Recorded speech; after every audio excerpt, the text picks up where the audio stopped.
തിരുരക്തത്തിന്റെ പൊന്മുടി സംരക്ഷണമാലയത്തിനുള്ളിൽ എത്തിക്കണമെന്ന് പ്രാർത്ഥിക്കുന്നു. അവിടുത്തെ മരണക്കെട്ടിനായ കുരിശിന്റെ 4 മൂലകളിൽ സ്ഥാപിച്ച കുരിശിന്റെ കോട്ടയിൽ രചിച്ച് ഉയർത്തണമെന്ന് പ്രാർത്ഥിക്കുന്നു. ഉൾക്കിടെ തന്നെ മുള്ളുകളാൽ ചേർക്കപ്പെട്ട മുൻകോട്ടയിൽ രചിച്ച് ഉയർത്തണമെന്ന് പ്രാർത്ഥിക്കുന്നു. ഹല്ലേലൂയ, ഹല്ലേലൂയ, ഹല്ലേലൂയ, ഹല്ലേലൂയ, ഹല്ലേലൂയ, ഹല്ലേലൂയ. യേശുവേ സ്തോത്രം, യേശുവേ നന്ദി. Hallelujah, hallelujah. കർത്താവേ, അവിടുത്തെ തിരുസന്നിധിയിലേക്ക് കടന്നു വന്നിരിക്കുന്ന ഓരോ മകനെയും മകളെയും സമർപ്പിക്കുന്നത് കർത്താവേ ഏറ്റെടുക്കണമേ. ഒത്തിരിയേറെ വേദനകളോടെ, വിഷമതകളോടെ, പ്രയാസങ്ങളോടെ, ദുഃഖങ്ങളോടെ കടന്നു വന്നിരിക്കുന്ന ഓരോ മക്കളുടെയും ജീവിതത്തിൽ അങ്ങ് ഇടപെടണമേ എന്ന് പ്രാർത്ഥിക്കുകയും മക്കളുടെ ഭാരങ്ങളെല്ലാം എടുത്തു മാറ്റി അവിടുത്തെ സമാധാനവും സന്തോഷവും ശാന്തിയും നൽകി മക്കളെ ഓരോരുത്തരെയും അനുഗ്രഹിക്കണമേ. ഹല്ലേലൂയ, ഹല്ലേലൂയ, ഹല്ലേലൂയ. യേശുവേ സ്തോത്രം, യേശുവേ നന്ദി. ഹല്ലേലൂയ, ഹല്ലേലൂയ, ഹല്ലേലൂയ. ദൈവമേ സ്തോത്രം, ദൈവമേ നന്ദി. എല്ലാവിധ അന്ധകാര ശക്തികളുടെ സ്വാധീനങ്ങളിൽ നിന്ന് കർത്താവേ ഞങ്ങൾക്ക് വിടുതൽ നൽകി ഞങ്ങളെ അനുഗ്രഹിക്കണമേ എന്ന് പ്രാർത്ഥിക്കുന്നു. ഹല്ലേലൂയ. യേശുവേ സ്തോത്രം, യേശുവേ നന്ദി. ഹല്ലേലൂയ, ഹല്ലേലൂയ, ഹല്ലേലൂയ. ശക്തമായ അഭിഷേകം നൽകി അനുഗ്രഹിക്കണമേ എന്ന് പ്രാർത്ഥിക്കുന്നു. കർത്താവേ, വേദനയോടെ കടന്നു വന്നിരിക്കുന്ന മക്കൾ, വിഷമതയോടെ കടന്നു വന്നിരിക്കുന്നവര്, നൊമ്പരം അനുഭവിക്കുന്നവരെ, കഷ്ടത അനുഭവിക്കുന്നവര്, ആകുലത നിറഞ്ഞവര്, ഉത്കണ്ഠ നിറഞ്ഞവര്, നൈരാശ്യം അനുഭവിക്കുന്ന മക്കളെ കർത്താവേ നിന്റെ സന്നദ്ധിയിൽ എത്തിയിരിക്കുന്നു. കർത്താവേ കാണണമേ. ഓരോ മക്കളുടെ ജീവിതത്തിൽ അങ്ങ് വ്യക്തിപരമായി ഇടപെട്ട ഓരോ മക്കളുടെ ആവശ്യങ്ങൾ സാധിച്ചു കൊടുത്ത് മക്കളെ അനുഗ്രഹിക്കണമേ. ഹല്ലേലൂയ, ഹല്ലേലൂയ, ഹല്ലേലൂയ, ഹല്ലേലൂയ, ഹല്ലേലൂയ, ഹല്ലേലൂയ. യേശുവേ സ്തോത്രം, യേശുവേ നന്ദി. രോഗാവസ്ഥയിൽ കടന്നു വന്നിരിക്കുന്ന ഓരോ മക്കളെ സമർപ്പിക്കുന്നു. കർത്താവേ, മക്കളോട് കരുണ തോന്നി രോഗപീഠകളിൽ നിന്ന് വിടുതൽ നൽകി അനുഗ്രഹിക്കണമേ എന്ന് പ്രാർത്ഥിക്കുന്നു. ഹല്ലേലൂയ, ഹല്ലേലൂയ, ഹല്ലേലൂയ, ഹല്ലേലൂയ, ഹല്ലേലൂയ. യേശുവേ സ്തോത്രം, യേശുവേ നന്ദി. ഹല്ലേലൂയ, ഹല്ലേലൂയ, ഹല്ലേലൂയ, ഹല്ലേലൂയ. കണ്ണുകൾ അടച്ച് കരങ്ങളിൽ നമുക്ക് യാചനാരൂപത്തിലിറക്കുക. ദൈവത്തിൻ്റെ പരിശുദ്ധാത്മാവ് നമ്മുടെ മേൽ കടന്നു വരുവാനായിട്ട് നമുക്ക് ആഗ്രഹിക്കാം. ആത്മാവിൻ്റെ നിറവ് നമുക്ക് ലഭിക്കുമ്പോഴാണ് നമ്മുടെ ജീവിതത്തിൽ തിന്മകളെ ഉപേക്ഷിച്ച് നന്മയിലേക്ക് കടന്നു വരുവാനും യഥാർത്ഥ നന്മ നിറഞ്ഞ, സ്നേഹം നിറഞ്ഞ, വിശുദ്ധി നിറഞ്ഞ ഒരു ജീവിതം ക്രമപ്പെടുത്തുവാനായിട്ട് നമുക്ക് സാധിക്കുകയുള്ളൂ.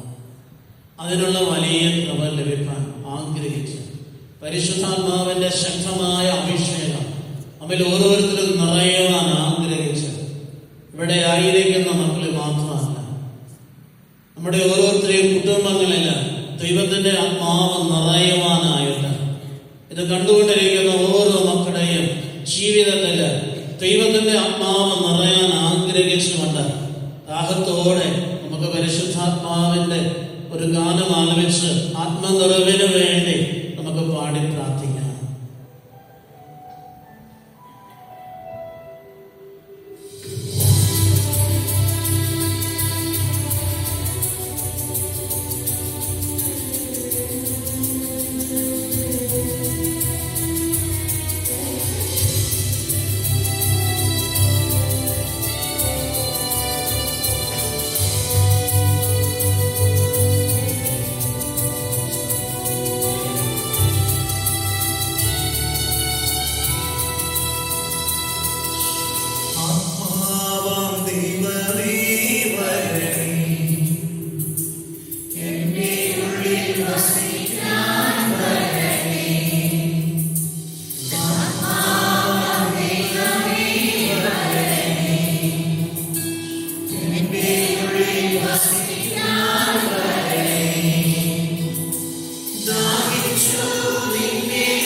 സ്തോത്രം യേശുവേ.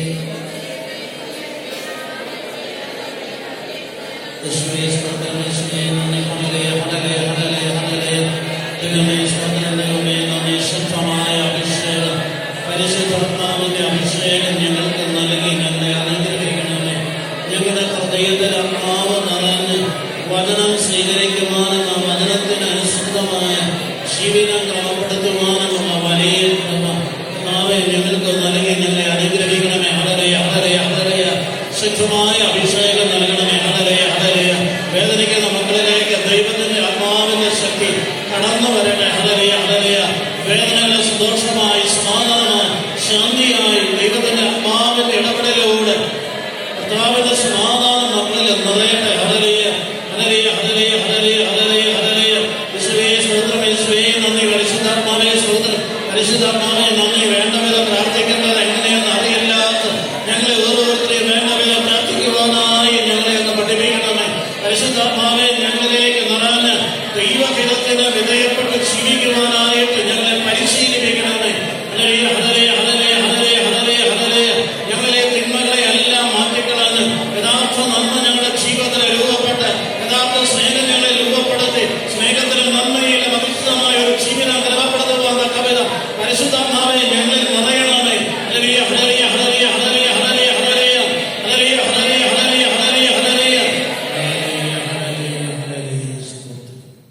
കണ്ണുകളടച്ച് കരങ്ങളാൽ നമുക്ക് പരിശുദ്ധ അമ്മയോട് ചെയ്യാവുന്നതാണ്. നമ്മുടെ കൊച്ചു ജീവിതത്തെ പരിശുദ്ധ അമ്മയോട് കരങ്ങളോട് ചാർത്തുന്നു. ഒത്തിരിയേറെ പ്രശ്നങ്ങളാണ് നമ്മുടെ ജീവിതത്തിലാണ്. ആ പ്രശ്നങ്ങളെല്ലാം പരിഹരിച്ചു തരാൻ അമ്മ പുത്രനോട് അപേക്ഷിക്കുമ്പോൾ പുത്രൻ നമ്മുടെ കാര്യത്തിൽ വളരെയധികം കാരുണ്യത്തോടെ നമ്മുടെ ജീവിതത്തിൽ ഇടപെടും. നമ്മുടെ പ്രശ്നങ്ങൾ പരിഹരിക്കും. അതിനായി ആഗ്രഹിച്ച് നമുക്ക് പരിശുദ്ധ അമ്മയുടെ മാധ്യസ്ഥം യാചിക്കാം. പരിശുദ്ധ അമ്മയെ ദൈവമാതാവേ, ഞങ്ങളെയും ഞങ്ങളുടെ കുടുംബത്തെയും അവിടുത്തെ കരങ്ങളിലേക്ക് ചേർത്ത് വെക്കുന്നു. ഞങ്ങളെയും ഞങ്ങളുടെ കുടുംബത്തെയും അമ്മ ഏറ്റെടുക്കണമേ. കാനായിലെ കല്യാണ വിരുന്നില് ആ കുടുംബത്തിൽ അമ്മ കടന്നു എന്ന് ആ കുടുംബത്തിന്റെ പോരായ്മ മനസ്സിലാക്കി ആ കുറവുകളെ നിറവുകളാക്കി മാറ്റിയ അമ്മ ഞങ്ങളുടെ ജീവിതത്തിലെ കുറവുകളല്ല നിറവുകളാക്കി മാറ്റുന്നതിന് വേണ്ടി അമ്മ ഈശോയോട് പ്രാർത്ഥിക്കണമേ. നന്മ നിറഞ്ഞ മറിയമേ സ്വസ്തി, കർത്താവ് അങ്ങയുടെ കൂടെ സ്ത്രീകൾ അനുഗ്രഹിക്കപ്പെട്ടവളാകുന്നു. അങ്ങയുടെ ദരിദ്ര ഫലമായി ഈശോ അനുഗ്രഹിക്കപ്പെട്ടവനാകുന്നു.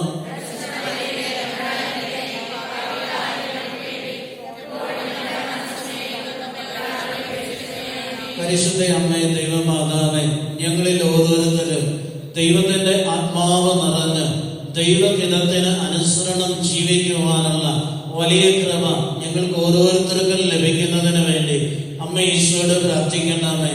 നന്മ നിറഞ്ഞ മറിയമേ സ്വസ്തി, കർത്താവ് അങ്ങയുടെ കൂടെ സ്ത്രീകൾ അനുഗ്രഹിക്കപ്പെട്ടവളാകുന്നു. അങ്ങയുടെ ദരിദ്ര ഫലമായി ഈശോ അനുഗ്രഹിക്കപ്പെട്ടവനാകുന്നു.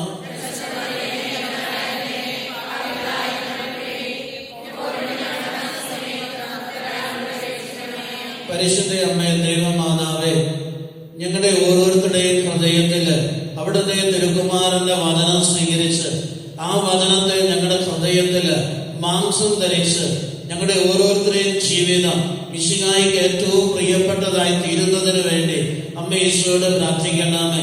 നന്മ നിറഞ്ഞ മറിയമേ സ്വസ്തി, കർത്താവ് അങ്ങയുടെ കൂടെ സ്ത്രീകൾ അനുഗ്രഹിക്കപ്പെട്ടവളാകുന്നു. അങ്ങയുടെ ദരിദ്ര ഫലമായി ഈശോ അനുഗ്രഹിക്കപ്പെട്ടവനാകുന്നു.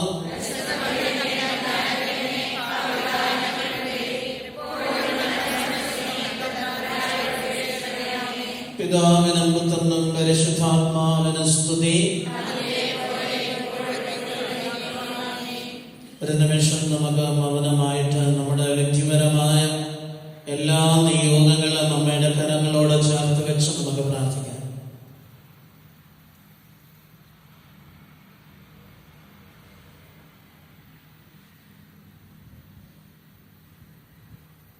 നമ്മുടെ കണ്ണുകളെ സ്വർഗത്തിലേക്ക് ഉയർത്തി നമുക്ക് പിതാവായ ദൈവത്തിന് സ്തുതി കൊടുക്കണം. പിതാവേ സ്തുതി എന്ന് നമുക്ക് ചിന്തിക്കണം. ഈശോയ്ക്ക് പരിശുദ്ധാത്മാവിന്, മാതാവിന്,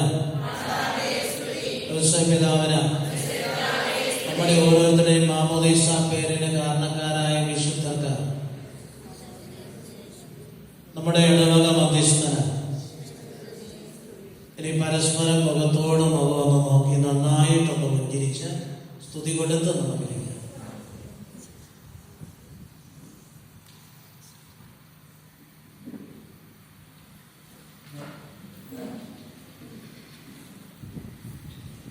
ഇന്ന് നമ്മൾ ശ്രദ്ധിക്കുക, വിശുദ്ധ മത്തായി അറിയിച്ച സുവിശേഷം 20-ാം അധ്യായം 1 മുതൽ 16 വരെയുള്ള തിരുവചനം. സ്വർഗരാജ്യം തൻ്റെ മുന്തിരിത്തോട്ടത്തിലേക്ക് ജോലിക്കാരെ വിളിക്കുവാൻ അതിരാവിലെ പുറപ്പെട്ട വീട്ടുടമസ്ഥന് സദൃശം. ദിവസം 1 ദനാറ വീതം വേതനം നൽകാമെന്ന കരാറിൽ അവൻ അവരെ മുന്തിരിത്തോട്ടത്തിലേക്ക് അയച്ചു. 3-ാം മണിക്കൂറിൽ അവൻ പുറത്തിറങ്ങിയപ്പോൾ ചിലർ ചന്തസ്ഥലത്ത് അലസരായി നിൽക്കുന്നത് കണ്ട് അവരോട് പറഞ്ഞു, നിങ്ങളും മുന്തിരിത്തോട്ടത്തിലേക്ക് ചെല്ലുവിൻ, ന്യായമായ വേതനം നിങ്ങൾക്ക് ഞാൻ തരാം. അവരും മുന്തിരിത്തോട്ടത്തിലേക്ക് പോയി. 6-ാം മണിക്കൂറിലും 9-ാം മണിക്കൂറിലും പുറത്തേക്ക് ഇറങ്ങിയപ്പോഴും അവൻ ഇതുപോലെ തന്നെ ചെയ്തു. ഏകദേശം 11-ാം മണിക്കൂറിൽ അവൻ പുറത്തിറങ്ങിയപ്പോഴും അവിടെ ചിലർ നിൽക്കുന്നത് കണ്ട് അവരോട് ചോദിച്ചു, നിങ്ങൾ ദിവസം മുഴുവൻ അലസരായി നിൽക്കുന്നത് എന്താ? ഞങ്ങളെ ആരും വേലയ്ക്ക് വിളിക്കാത്തത് കൊണ്ട് എന്നവർ മറുപടി നൽകി. അവൻ പറഞ്ഞു, നിങ്ങളും മുന്തിരിത്തോട്ടത്തിലേക്ക് ചെല്ലുക. വൈകുന്നേരമാകുമ്പോൾ മുന്തിരിത്തോട്ടത്തിന്റെ ഉടമസ്ഥൻ കാര്യസ്ഥനോട് പറഞ്ഞു, ജോലിക്കാരെ വിളിച്ച് അവസാനം വന്നവർ തുടങ്ങി ആദ്യം വന്നവർ വരെ കൂലി കൊടുക്കുക. 11-ാം മണിക്കൂറിൽ വന്നവർക്ക് 1 ദനാറ ലഭിച്ചു. തങ്ങൾക്ക് കൂടുതൽ ലഭിക്കുമെന്ന് ആദ്യം വന്നവർ വിചാരിച്ചു. എന്നാൽ അവർക്കും 1 ദനാറ തന്നെ കിട്ടി. അത് വാങ്ങുമ്പോൾ അവൻ വീട്ടുടമസ്ഥനെതിരെ പ്രവൃത്തു. അവസാനം വന്ന ഇവർ 1 മണിക്കൂറിൽ ജോലി ചെയ്തുള്ളൂ, എന്നിട്ടും പകലിന്റെ അധ്വാനവും ചൂടും സഹിച്ച് ഞങ്ങളോട് അവരെ നീ തുല്യരാക്കിയല്ലോ. അവൻ അവരിൽ ഒരുവനോട് ഇങ്ങനെ മറുപടി പറഞ്ഞു, സ്നേഹിത, ഞാൻ നിന്നോട് ഒരനീതിയും ചെയ്യുന്നില്ല. 1 ദനാറയ്ക്കല്ലേ നീ എന്നോട് സമ്മതിച്ചിരുന്നത്? നിനക്ക് അവകാശപ്പെട്ടത് വാങ്ങിക്കൊണ്ട് പോയിക്കൊള്ളുക. അവസാനം വന്ന ഇവനും നിനക്ക് നൽകിയതുപോലെ തന്നെ കൊടുക്കണമെന്നാണ് എൻ്റെ ഇഷ്ടം. എൻ്റെ വസ്തുവകൾ കൊണ്ട് എനിക്കിഷ്ടമുള്ളത് ചെയ്യുവാൻ പാടില്ലെന്നോ?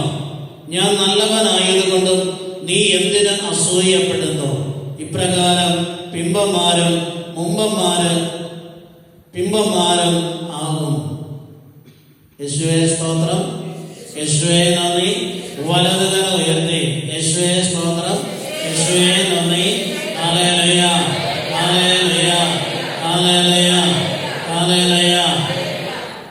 നമ്മൾ ഇന്ന് വചനത്തില് വായിച്ചു കേട്ടത്, മുന്തിരിത്തോട്ടത്തിലേക്ക് ജോലിക്കാരെ വിളിക്കാൻ പുറപ്പെട്ട വീട്ടുടമസ്ഥന് തുല്യമാണ് സ്വർഗരാജ്യം എന്നാണ് വചനത്തിൽ നമ്മൾ വായിച്ചു കേട്ടത്. പ്രിയമുള്ള മക്കളെ, നമ്മുടെ ജീവിതത്തില ദൈവരാജ്യത്തിലേക്കുള്ള വിളി ലഭിക്കപ്പെട്ടവരാണ്. ദൈവരാജ്യത്തില് വേല ചെയ്യുവാനായിട്ട്, അതായത് ഈ ഭൂമിയിലെ നമ്മുടെ ജീവിതം കൊണ്ട് നാം നേടിയെടുക്കേണ്ടതാണ് സ്വർഗരാജ്യം അല്ലെങ്കിൽ ദൈവരാജ്യം. അത് ഈ ലോകത്തിലെ നമ്മുടെ ജീവിതത്തിന്റെ പ്രതിഫലമാണ്. ആ പ്രതിഫലം ലഭിക്കണമെങ്കിൽ, അതായത് ദൈവരാജ്യം നമുക്ക് പ്രതിഫലമായി ലഭിക്കണമെന്നുണ്ട് എങ്കിൽ, നമ്മുടെ ജീവിതത്തില് ഈ ഭൂമിയിൽ നാം ജീവിക്കുമ്പോൾ കർത്താവിന്റെ വചനം സ്വീകരിച്ച് ആ വചനത്തിന് അനുസൃതമായി നമ്മുടെ ജീവിതത്തില് യഥാർത്ഥത്തിലുള്ള നന്മകളെ പുലർത്തി യഥാർത്ഥ വിശുദ്ധിയോടുകൂടെ ജീവിക്കുന്ന ഒരു ജീവിതമാണ് നമുക്ക് ഓരോരുത്തർക്കും ഉണ്ടായിരിക്കേണ്ടത്. യേശുവേ സ്തോത്രം, യേശുവേ നന്ദി. ഹല്ലേലൂയ, ഹല്ലേലൂയ, ഹല്ലേലൂയ. ഈ വചനഭാഗത്ത് പല സമയങ്ങളിൽ കർത്താവിന്റെ മുന്തിരിത്തോപ്പില് വേല ചെയ്യാനായിട്ട് വിളിക്കപ്പെട്ടവരെ കുറിച്ചാണ് നമ്മൾ കണ്ടത്. ഇതിൽ ഒരു ദിവസത്തെ ജോലിക്ക് വിളിക്കപ്പെട്ടതായിട്ടാണ് നമ്മൾ വേദപുസ്തകത്തിൽ കാണുന്നത്. ഈ ഒരു ദിവസം എന്ന് പറയുന്നത് ഒരു മനുഷ്യന്റെ ആയുഷ്കാലം മുഴുവനാണ്. നമ്മുടെ ഓരോരുത്തരുടെയും ജീവിതം മുഴുവനുമാണ് ഈ ഒരു ദിവസം എന്ന് ക്രിസ്തുനാഥൻ ഇവിടെ പറഞ്ഞു വെച്ചിരിക്കുന്നത്. അപ്പൊ നമ്മുടെ ജീവിതത്തില് മാമോദീസ മുങ്ങി ക്രൈസ്തവ ജീവിതം ആരംഭിക്കുമ്പോൾ വിശ്വാസത്തിൻ്റെതായ ജീവിതം കുടുംബത്തിൽ നിന്ന് തുടങ്ങി 12 വർഷം വേദപാഠം പഠിച്ച് മതബോധന ക്ലാസ്സിലെ വിശ്വാസത്തിന്റെ വളർച്ചയിലേക്ക് സഭ നമ്മെ വളർത്തി. ആ സഭ നമ്മെ വളർത്തിയിട്ട് ഇന്ന് നാം ജീവിക്കുന്ന അവസ്ഥ എന്താ? നമ്മൾ ഓരോരുത്തരും ഒന്ന് ചിന്തിച്ചു. നമ്മുടെ ജീവിതത്തിന്റെ അവസ്ഥ എന്താണ്? സഭ നമ്മെ പഠിപ്പിച്ചത് ക്രിസ്തുവിനെ സ്നേഹിച്ച് കൂദാശകളിൽ പ്രത്യക്ഷപ്പെടുന്ന ക്രിസ്തുനാഥനോട് നമ്മുടെ ജീവിതം ചേർത്ത് വെച്ച് നമ്മുടെ ജീവിതത്തിന് ആവശ്യമായ ദൈവത്തിന്റെ കൃപാവരം സ്വീകരിച്ച് വിശുദ്ധ കുർബാനയിൽ നിന്ന് ദൈവത്തിന്റെ കൃപ സ്വീകരിച്ച് എന്റെ ജീവിതത്തെ പരിപോഷിപ്പിച്ച് മറ്റുള്ളവർക്ക് എന്റെ ജീവിതം അനുഗ്രഹമായി മാറണം. ഇതാണ് ഇതിന്റെ ഉദ്ദേശം. ഞാൻ ഓരോന്നിനും ഉദാഹരണം പറഞ്ഞേക്കാം. ആദ്യം നമ്മൾ കണ്ടു, അതിരാവിലെ വീട്ടുടമസ്ഥന് ചന്തസ്ഥലത്ത് എന്നപ്പോൾ കുറെ ആൾക്കാർ അവിടെ നിൽക്കുന്നത്. അവരോട് ചോദിച്ചു, എന്റെ മുന്തിരിത്തോപ്പില് വേല ചെയ്യുന്നതിന് നിങ്ങൾക്ക് കൂലി എത്ര വേണം? അപ്പൊ അവർ പറഞ്ഞു, 1 ദിനാറ് ഞങ്ങൾക്ക് തന്നാല് ഞങ്ങൾ നിന്റെ മുന്തിരിത്തോപ്പില് വേല ചെയ്യും. അങ്ങനെ 1 ദിനാറ് സംബന്ധിച്ച് ജോലിക്ക് വിളിക്കപ്പെട്ടു. അവരെ മുന്തിരിത്തോപ്പിലേക്ക് പറഞ്ഞു വിട്ടു. അവര് രാവിലെ തന്റെ മുന്തിരിത്തോപ്പില് ജോലി ചെയ്യാൻ ആരംഭിച്ചു എന്നാണ് വേദപുസ്തകത്തിൽ നിന്ന് നമ്മൾ മനസ്സിലാക്കിയത്. ഇതിന്റെ അർത്ഥം എന്ന് പറയുന്നത്, ഒരു വ്യക്തിയുടെ ജീവിതത്തില് വിശ്വാസം രൂപപ്പെട്ട് ജീവിതം ആരംഭിക്കുമ്പോ തന്നിൽ രൂപപ്പെട്ട വിശ്വാസത്തിന് അനുസൃതമായ ഒരു ജീവിതം ക്രമപ്പെടുത്തണം. ഞാൻ ഉദാഹരണം പറയാം. 5 വയസ്സുള്ള അറയമുള്ള ഒരു കുഞ്ഞ്, അവനെ അമ്മ വഴക്ക് പറഞ്ഞു. അമ്മ വഴക്ക് പറഞ്ഞിട്ട് അവനോട് പറഞ്ഞു, നീ പ്രാർത്ഥനാ മുറിയിൽ പോയിരുന്നു പ്രാർത്ഥന. അവന് പ്രാർത്ഥനാ മുറിയിൽ പോയിരുന്നു. അമ്മയെ നന്നായിട്ട് അനുസരിക്കുന്ന ഒരു കുഞ്ഞാണ്. അവൻ ആ പ്രാർത്ഥനാ മുറിയിൽ പോയിരുന്ന് കുറെ നേരം അമ്മ വഴക്ക് പറഞ്ഞ സങ്കടം അവൻ കർത്താവിനോട് മാതാവിനോടും പറഞ്ഞു. അത് കഴിഞ്ഞ് കുറെ സമയം ഇരുന്ന് കരഞ്ഞു. എന്നിട്ട് സ്വസ്ഥമായി അവൻ അവിടെ ഇരുന്നു. അവന്റെ കണ്ണുകള് പരിശുദ്ധ കന്യാമറിയത്തിന്റെ രൂപത്തിന്റെ മുഖത്ത് പതിഞ്ഞു. അവൻ നോക്കുമ്പോ ആ മുഖഭാവം മിന്നി മറയുന്നത് പോലെ അവന് തോന്നി. ഇത്തിരി കഴിഞ്ഞപ്പോ ഈ മുഖഭാവത്തിന് ഭാവവ്യത്യാസം വരുന്നത് കണ്ട് അവൻ എഴുന്നേറ്റ് ഇരുന്നിടത്തുന്നു. എന്നിട്ട് രൂപത്തിന്റെ അടുത്തിരുന്നിട്ട് അവനൊന്ന് നോക്കിയപ്പോൾ ആ രൂപത്തിന്റെ ചുണ്ടുകൾ ചലിക്കുന്നത് പോലെ അവൻ അനുഭവപ്പെട്ടു. അവന്റെ ശരീരത്ത് എന്തോ കുളിര് കോരിയിടുന്നത് പോലെ ഒരു അനുഭവം ഉണ്ടായി. ഉടനെ ആ രൂപം ഇങ്ങനെ സംസാരിക്കുന്നത് പോലെ അവന് തോന്നി, മോനെ, നീ ഈശോയ്ക്ക് പ്രിയപ്പെട്ടവനായി ജീവിക്കും. അവൻ കേട്ട സ്വരയിലാണ്, ഈശോയ്ക്ക് പ്രിയപ്പെട്ടവനായി നീ ജീവിക്കണം. പെട്ടെന്ന് ആ രൂപത്തിന്റെ മുഖത്ത് മിന്നി പറഞ്ഞ ഭാവവ്യത്യാസങ്ങളെല്ലാം മാറി രൂപം പഴയ അവസ്ഥയിലായി. അവൻ പോയിരുന്നു. ഇരുന്നിട്ട് അവൻ ഇരുന്ന് ആലോചിച്ച് 5 വയസ്സുള്ള ആയുള്ള കുഞ്ഞാണ്.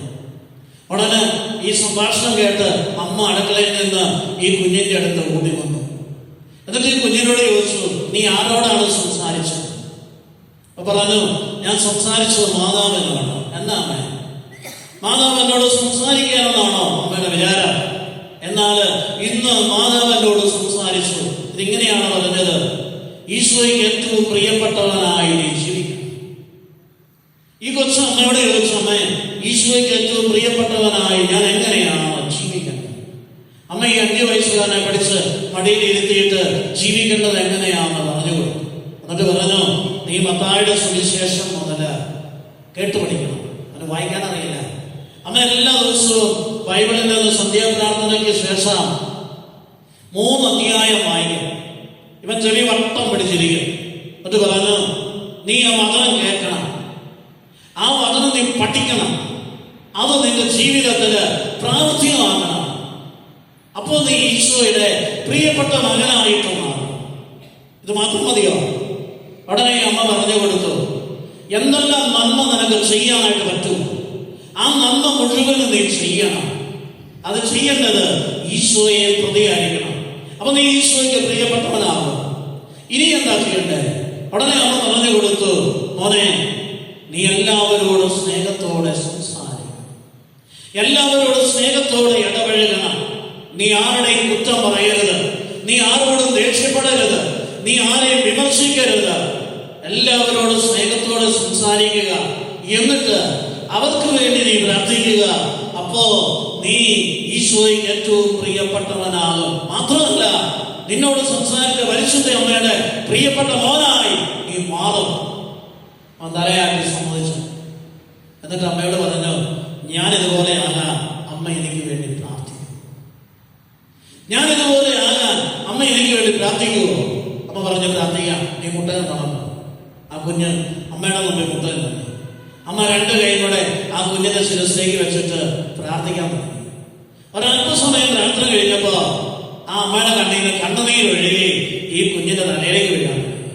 അവൻ പയ്യെ തല തിരിച്ച് കണ്ണു തുറന്നു നോക്കിയപ്പോ അമ്മയുടെ കണ്ണിൽ നിന്നായി കണ്ണുനീരൊഴുകുന്നത്. അവൻ പയ്യെ കൈ നീട്ടി അമ്മയുടെ കണ്ണുനീര് ഒപ്പിയിട്ട് പറഞ്ഞു, അമ്മ കരയണ്ട, ഈശോ ആഗ്രഹിക്കുന്നത് പോലെ ജീവിക്കാനായിട്ട് എന്റെ കഴിവിന്റെ പരമാവധി ഞാൻ പരിശ്രമിക്കും. അവൻ എല്ലാ ദിവസവും രാവിലെ എഴുന്നേറ്റ് ഇരുന്ന് പ്രാർത്ഥിക്കും. പ്രാർത്ഥന മുറി ചെന്നിരുന്ന് ആ കുടുംബം അങ്ങനെയാണ്. എല്ലാ ദിവസവും കുടുംബം 5 മണിയാകുമ്പോൾ എഴുന്നേറ്റ് അപ്പനും അമ്മയും പ്രാർത്ഥന കൃത്യം കഴിഞ്ഞ് പ്രാർത്ഥന മുറി കയറി ഇരുന്ന് അവരെ മുട്ടുന്നതിൽ നിന്ന് കൈ വിളിച്ചു പിടിച്ച് 150 ചെല്ലിയതിനു ശേഷമാണ് വിശുദ്ധ ബലിക്കായിട്ട് ദേവാലയത്തിലേക്ക് പോകുന്ന വഴിയും ജപമാല ചൊല്ലിക്കൊണ്ട് പോകുന്ന ഒരു കുടുംബമാണ്. അവനിത് കണ്ടാണ് വളർന്നിരിക്കുന്നത്. അവനും വെച്ച് പ്രാർത്ഥനാ മുറിയിൽ ചെന്നു പ്രാർത്ഥിക്കാനായിട്ട് തുടങ്ങി. അന്ന് പ്രാർത്ഥിച്ചുകൊണ്ടിരിക്കുമ്പോൾ എന്തോ അവന്റെ ഹൃദയത്തിന് വലിയൊരു ആനന്ദം അനുഭവപ്പെടുന്നതായിട്ട് അവന് തോന്നി തുടങ്ങി. അവൻ അവിടെ ഇരുന്ന് സന്തോഷത്തോടെ ഇരുന്ന് പ്രാർത്ഥിക്കുന്നുണ്ടപ്പോ അമ്മയ്ക്ക് മനസ്സിലായി അവന് എന്തൊക്കെയോ സംഭവിക്കുന്നുണ്ട്. യേശുവേ സ്തോത്രം. വലതുകരം ഉയർത്തി യേശുവേ സ്തോത്രം, യേശുവേ നന്ദി, ഹല്ലേലൂയ, ഹല്ലേലൂയ, ഹല്ലേലൂയ. ഈ അമ്മ പ്രാർത്ഥന നിർത്തിയിട്ട് ഏറ്റവും കുഞ്ഞിന്റെ അടി എന്നിട്ട് ചെവി ചോദിച്ചു, മോനെ, നിന്റെ മുഖത്ത് എന്നൊന്നും ഇല്ലാത്ത ഒരു സന്തോഷം എന്നാ പറ്റി? അതെ, എന്റെ ഉള്ളില് സന്തോഷം ഇങ്ങനെ നിറഞ്ഞു കവിയുക. അതേ, നീ ദൈവത്തിന് നന്ദി. പ്രിയമുള്ള മക്കളെ, ആ കുഞ്ഞിനെ ഈ അമ്മ ശ്രദ്ധയോടെ ഈശോയ്ക്ക് പ്രിയപ്പെട്ട കുഞ്ഞായി വളർത്തി. സ്കൂളിലും വീട്ടിലും മറ്റുള്ളവരുടെ മുമ്പില് നല്ലൊരു കുഞ്ഞായി, കുറവുകൾ കാണാൻ പറ്റാത്ത വിധം നിറവുകളുള്ളവനായി ആ അമ്മയും അപ്പനും കൂടെ ആ കുഞ്ഞിനെ വളർത്തി. അവന് 10ാം ക്ലാസ് കഴിഞ്ഞ് സെമിനാരിയിൽ ചേർന്നു, വൈദികനായി. ഇന്ന് ഒരു ധ്യാന കേന്ദ്രത്തിലെ ഡയറക്ടർസിനായിട്ട് ശുശ്രൂഷ ചെയ്യും. യേശുവേ സ്തോത്രം, യേശുവേ നന്ദി, ഹല്ലേലൂയ, ഹല്ലേലൂയ, ഹല്ലേലൂയ, ഹല്ലേലൂയ. യേശുവേ സ്തോത്രം, യേശുവേ നന്ദി, ഹല്ലേലൂയ. ഇത് കേൾക്കുമ്പോൾ ഇവിടെ ഇരിക്കുന്നവർ ചിലർ വിചാരിക്കും, ഞങ്ങള് കർത്താവിന്റെ മുന്തിരിത്തോപ്പില് വൈദികനാകാനോ കന്യാസ്ത്രീയാകാനോ പോയില്ലല്ലോ. വേദവസ്തുവിൽ ഇതൊന്നും പറഞ്ഞിട്ടില്ല. യേശുവേ സ്തോത്രം, യേശുവേ നന്ദി, ഹല്ലേലൂയ, ഹല്ലേലൂയ. വലതുകരം കണ്ടില്ല, വലതുകരം ഒന്ന് ഉയർത്തി കൊണ്ടുവന്നിട്ടുണ്ടെങ്കിൽ യേശുവേ സ്തോത്രം, യേശുവേ നന്ദി, ദൈവമേ സ്തോത്രം, ദൈവമേ നന്ദി, ഹല്ലേലൂയ, ഹല്ലേലൂയ, ഹല്ലേലൂയ. പ്രിയമുള്ള മക്കളെ, നമ്മുടെ ഓരോരുത്തരുടെയും ജീവിതത്തില് എപ്പോഴാണ് നമ്മുടെ കർത്താവിന്റെ വിളി സ്വീകരിക്കുന്നത്? ഇതിന്റെ അർത്ഥം എന്ന് പറയുന്നത്, എപ്പോഴാണ് നമ്മുടെ ജീവിതത്തില് യഥാർത്ഥ മാനസാന്തരം ഉണ്ടാകുന്നത്? ഈ യഥാർത്ഥ മാനസാന്തരം ഉണ്ടാകുമ്പോഴാണ് കർത്താവിന്റെ വിളി ലഭിക്കപ്പെടുന്നത്. യേശുവേ സ്തോത്രം, യേശുവേ നന്ദി. അതായത് ആ വിളിയിലേക്ക് ഒരു വ്യക്തി പ്രവേശിക്കുന്നു. അടുത്തതിന് ഉദാഹരണം പറയാം. 3-ാം മണിക്കൂറിലെ കർത്താവ് പുറത്തിറങ്ങിയപ്പോ കുറച്ചു പേരോട് നിൽക്കുന്നുണ്ട്. അവരോട് പറഞ്ഞു, എന്റെ മുന്തിരിത്തോപ്പിൽ പോയി വേല ചെയ്യുക, ഞാൻ നിനക്ക് ന്യായമായ വേദന. യേശുവേ സ്തോത്രം, യേശുവേ നന്ദി. Hallelujah, hallelujah. എന്റെ മനസ്സിലേക്ക് കടന്നു വരിക 20 വയസ്സ് പ്രായമുള്ള ഒരു ചെറുപ്പക്കാരൻ, നല്ലൊരു കുഞ്ഞ്. ആ കുടുംബത്തിൽ 4 മക്കളാണ്. ഇളയവൻ ഇച്ചിരി പോവുകയാണ്. അവനെ 3 എണ്ണത്തിനോട് പോയി പോര് കുത്തിയ ചെയ്യുന്ന പണിയെന്നാന്ന് ചോദിച്ചാൽ അവന് കൊടുക്കാനുള്ള കൊടുത്തിട്ട് അവൻ നിലത്തേക്ക് വീട് കിടന്നിട്ട് ഒരൊറ്റ കാഴ്ച കാണിട്ട് പറയാം, ചേട്ടായി എന്നെ തല്ലി, ചേട്ടായി എന്നെ ചവിട്ടി. കേൾക്കുന്ന അപ്പനും അമ്മയും ഒക്കെ ശരിയാണ്. മൂത്തകളെ പിടിച്ചിട്ട് അപ്പനും അമ്മ അടി കൊടുക്കും. ഒരു ദിവസം ഈ അമ്മ ശ്രദ്ധിച്ചിരുന്നു. നോക്കിയപ്പോ ഇവൻ തന്നെ അടി കൊടുത്തത്. മൂത്തവണ്ടി എന്ന് അടി വെച്ചു കൊടുത്തു. മൂത്തവണ്ടി എന്ന് അടി കൊടുത്തു കഴിഞ്ഞാൽ നീ എങ്ങനെ കണ്ടേന്ന് ചോദിച്ചപ്പോഴേ അന്നിടത്തേക്ക് വീണു കാർച്ച തുടങ്ങി. എന്നിട്ട് പറഞ്ഞു, അമ്മ ചേട്ടായി എന്നെ തന്നെ. അമ്മ ഓടി വന്നു. എന്നിട്ട് ഇവനെ നിലത്ത് വീണ് കിടന്ന് കാറുന്ന ആ 4ാമത്തെ കൊച്ചിനെ പിടിച്ച് കയ്യോടെ ഇങ്ങനെ പൊക്കിയെടുത്തു. എന്നിട്ട് കുണ്ടിന്റെ 2 എണ്ണം അമ്മ ചോദിച്ചു. പോയി കിടന്നു മര്യാദ. മൂത്തവൻ ഇത് കണ്ട് ചിരിച്ചു. അതെന്നാ അമ്മ എന്നെ അവൻ തല്ലിയിട്ട് അമ്മ ചേട്ടായിയെ തല്ലാതെ തല്ലിതാരാനെ കണ്ടിരുന്നു. മൂത്തവനോട് പറഞ്ഞു, പോയി ഇന്ന് പ്രാർത്ഥിക്കാൻ. എന്നിട്ട് മൂത്തവനെ കൊണ്ടുപോയി പ്രാർത്ഥനാ മുറി കൊണ്ടുപോയി മുട്ടയെ നിർത്തി. ഞാൻ പറഞ്ഞിട്ട് നീ എഴുന്നേറ്റാമോ അതീന്ന്. അതുവരെ നീ എവിടെ ഇരുന്ന് പ്രാർത്ഥിച്ചു. അവൻ അവിടെ ഇരുന്ന് പ്രാർത്ഥിച്ചു. പക്ഷെ അവനെ പ്രാർത്ഥനാ മുറി കൊണ്ടുപോയി മുട്ടയെ നിർത്തിയിട്ടുണ്ടെന്നുള്ള കാര്യം ഈ അമ്മ മറന്നുപോയി. ഏകദേശം 4 മണിക്കൂർ കഴിഞ്ഞു. ഈ അമ്മ കുളിക്കാനായിട്ട് ബാത്റൂമിൽ കയറി തലേ വെള്ളം വീണപ്പോഴാണ് അമ്മ ഓർക്കുന്നത്, മൂത്ത മകനെ ഞാൻ പ്രാർത്ഥനാ മുറിയില് മുട്ടുമേ നിർത്തിയേക്കാണല്ലോ. ഉടനെ ഈ അമ്മ ഓർത്തിയിട്ട് പ്രസിട്ട് നേരെ പ്രാർത്ഥനാ മുറിയിൽ ചെന്ന് കരഞ്ഞുകൊണ്ടിരിക്കുന്ന മകനെ ചെന്ന് കെട്ടിപ്പിടിച്ചിട്ട് അമ്മ പറഞ്ഞു, മോനെ സോറി. അത് ചോദിച്ചു, എന്തിനാ സോറി എന്നോട്? ഞാൻ കരഞ്ഞത് അമ്മ എന്നെ മുട്ടയെ നിർത്തിയിട്ടല്ല. പിന്നെ എന്തിനാണ്? ഞാനൊരു ദൃശ്യം കണ്ടു. ഞാൻ കണ്ട ദൃശ്യം ഇതാണ്. ഒരു ചെറുപ്പക്കാരൻ കോരുകൊട്ടയില പാടത്തേക്ക് വിത്തുമായിട്ട് പോകുന്നത് ഞാൻ കണ്ടു. ഒരു പാടത്ത് വിതച്ചു, 2-ാം പാടവും വിതച്ചു, 3-ാം പാടവും വിതച്ച് തീർന്നപ്പോ ആ വിതച്ചയാള് 3-ാമത്തെ പാടത്തിന്റെ സൈഡില് ഒരു തെങ്ങ് നിൽപ്പുണ്ട്. ആ തെങ്ങിന്റെ ചുവട്ടിൽ പോയി ഇരുന്നു. നെറ്റിയിലെ വേർപ്പ് തുടച്ചു കളഞ്ഞു. അത് കഴിഞ്ഞ് തലകുലിച്ചിരുന്നപ്പോ ഞാനത് സൂക്ഷിച്ചു നോക്കിയപ്പോ അമ്മ ഞാൻ കണ്ടത് എന്റെ മോഹം. അതോർത്താണ് ഞാൻ കരഞ്ഞത്. അല്ലാതെ അമ്മ എന്നെ മുട്ടയെ നിർത്തിയത് ഓർത്തല്ല ഞാൻ കരഞ്ഞത്. അമ്മ ഇതിന്റെ അർത്ഥമല്ല. ഉടനെ അമ്മ പറഞ്ഞു, നീ വിചാരിച്ചോട്. 20 വയസ്സുണ്ടെങ്കിലും വാട്ടർ ബോയ്, എല്ലാ ദിവസവും ദേവാലയത്തിൽ പോകും. വിശുദ്ധ ബലിയിലെ കേന്ദ്രീകൃതമായി ജീവിക്കുന്ന ഒരു മകൻ. എല്ലാ ദിവസവും വിശുദ്ധ കുർബാനയ്ക്ക് കൂടും. വന്ന് 5:45 പിറ്റേ ദിവസം 5:45 ദേവാലയത്തിൽ ചെന്നു. അച്ഛന് സക്രാരിയുടെ അടുത്ത് പ്രാർത്ഥിച്ചുകൊണ്ടിരിപ്പുണ്ട്. അച്ഛൻ്റെ അടുക്കൽ പറഞ്ഞു, ഈശ്വരശിയായിട്ട് സ്തുതിയായിരിക്കണം. എന്താ എപ്പോഴും സ്തുതിയായിരിക്കണം. എന്നാ മാനെ നീ ഇന്ന് നേരത്തെ വന്നു? അച്ഛൻ എനിക്കൊരു സംശയം ചോദിക്കാണ്. അനെ ചോദിച്ചു. ഞാൻ ഇന്നലെ അമ്മ എന്നെ വഴക്ക് പറഞ്ഞ് മുട്ടയെ കൊണ്ട് നിർത്തി. ഞാൻ അവിടെ നിന്ന് പ്രാർത്ഥിച്ചു. ഞാൻ പ്രാർത്ഥിച്ചു ഇങ്ങനെ, ഈശോയെ അങ്ങേക്ക് ഇഷ്ടമുള്ള ഒരു മകനായി എൻ്റെ ജീവിതത്തെ അങ്ങ് മാറ്റണം. ഞാൻ വേറെ ഒന്നും പ്രാർത്ഥിച്ചില്ല. ഒത്തിരി കാര്യങ്ങൾ ആവശ്യങ്ങൾ വേണമെങ്കിൽ കർത്താവിനോട് ചോദിക്കാം. പക്ഷെ ഇതൊന്നും ചോദിക്കാൻ എനിക്ക് തോന്നിയില്ല. ഞാൻ ഇത്രയും പ്രാർത്ഥിച്ചുള്ളൂ, ഈശോയ്ക്ക് പ്രിയപ്പെട്ടവനായി എൻ്റെ ജീവിതം മാറണം. ഇത് പ്രാർത്ഥിച്ചുകൊണ്ട് ഞാൻ ഇരിക്കുമ്പോ പ്രാർത്ഥനാമുറിയുടെ ഭിത്തിയില് ഒരു വെളിച്ചം ഇങ്ങനെ പരക്കുന്നത് ഞാൻ കണ്ടു. ആ വെളിച്ചത്തിന് മധ്യ ഒരു ദൃശ്യം തെളിഞ്ഞു. ഒരു വയലാണ്, 3 പാടം എനിക്ക് കാണാം. ഒരു ചെറുപ്പക്കാരൻ ഒരു കൊട്ടയുടെ അകത്ത് വിത്തുമായിട്ട് വിതയ്ക്കാനായിട്ട് പാടത്തേക്ക് വരുന്നു. ഒരു പാടം വിതച്ചു, 2 പാടം വിതച്ചു, 3-ാം പാടം വിതച്ചിട്ട് 3-ാമത്തെ പാടത്തിന്റെ വരം വരെ ഒരു തെങ്ങ് നിൽപ്പുണ്ട്. ആ തെങ്ങിന് ചോട്ടിൽ ഈ ചെറുപ്പക്കാരൻ പോയി ഇരുന്നു. നെറ്റിയിലെ വേർപ്പുകളൊക്കെ തുടച്ചു. എന്നിട്ട് മടിയിലേക്ക് തലയമർത്തിയിരിക്കുക. ഇത്തിരി കഴിയുമ്പോ ഞാനൊന്ന് നോക്കിയ മുഖത്തേക്ക് സൂക്ഷിച്ചു നോക്കിയപ്പോ അച്ഛാ ഞാൻ കണ്ടത് എന്റെ സ്തോത്രം. അച്ഛാ ഇതിന്റെ അർത്ഥം എന്നതാ ഇത് ചോദിക്കാണ് ഞാൻ ഈ 5:15 അച്ഛന്റെ അടുത്ത് വന്നത്. സ്തോത്രം. അച്ഛൻ വായിച്ചു നോക്കിയിട്ട് പറഞ്ഞു, മോനെ ഉപസാരിപ്പിക്കാൻ പോകാൻ സമയമായി, കുർബാന കഴിയുമ്പോൾ നീ എൻ്റെ അടുത്ത് വന്നു, ഞാൻ ഇതിന് ഉത്തരം പറഞ്ഞു. അച്ഛൻ ഉപസാരിപ്പിക്കാനാണ് കുമ്പസാരക്കൂടിലേക്ക് പോയി. അവനവിടെ മുട്ടയിൽ നിന്ന് കണ്ണുനീരോടെ സെക്രട്ടറിയിലേക്ക് നോക്കി നിന്ന് പ്രാർത്ഥിച്ചു. എന്നതേക്കാൾ ഒരു വ്യത്യസ്തത അവന് തോന്നി.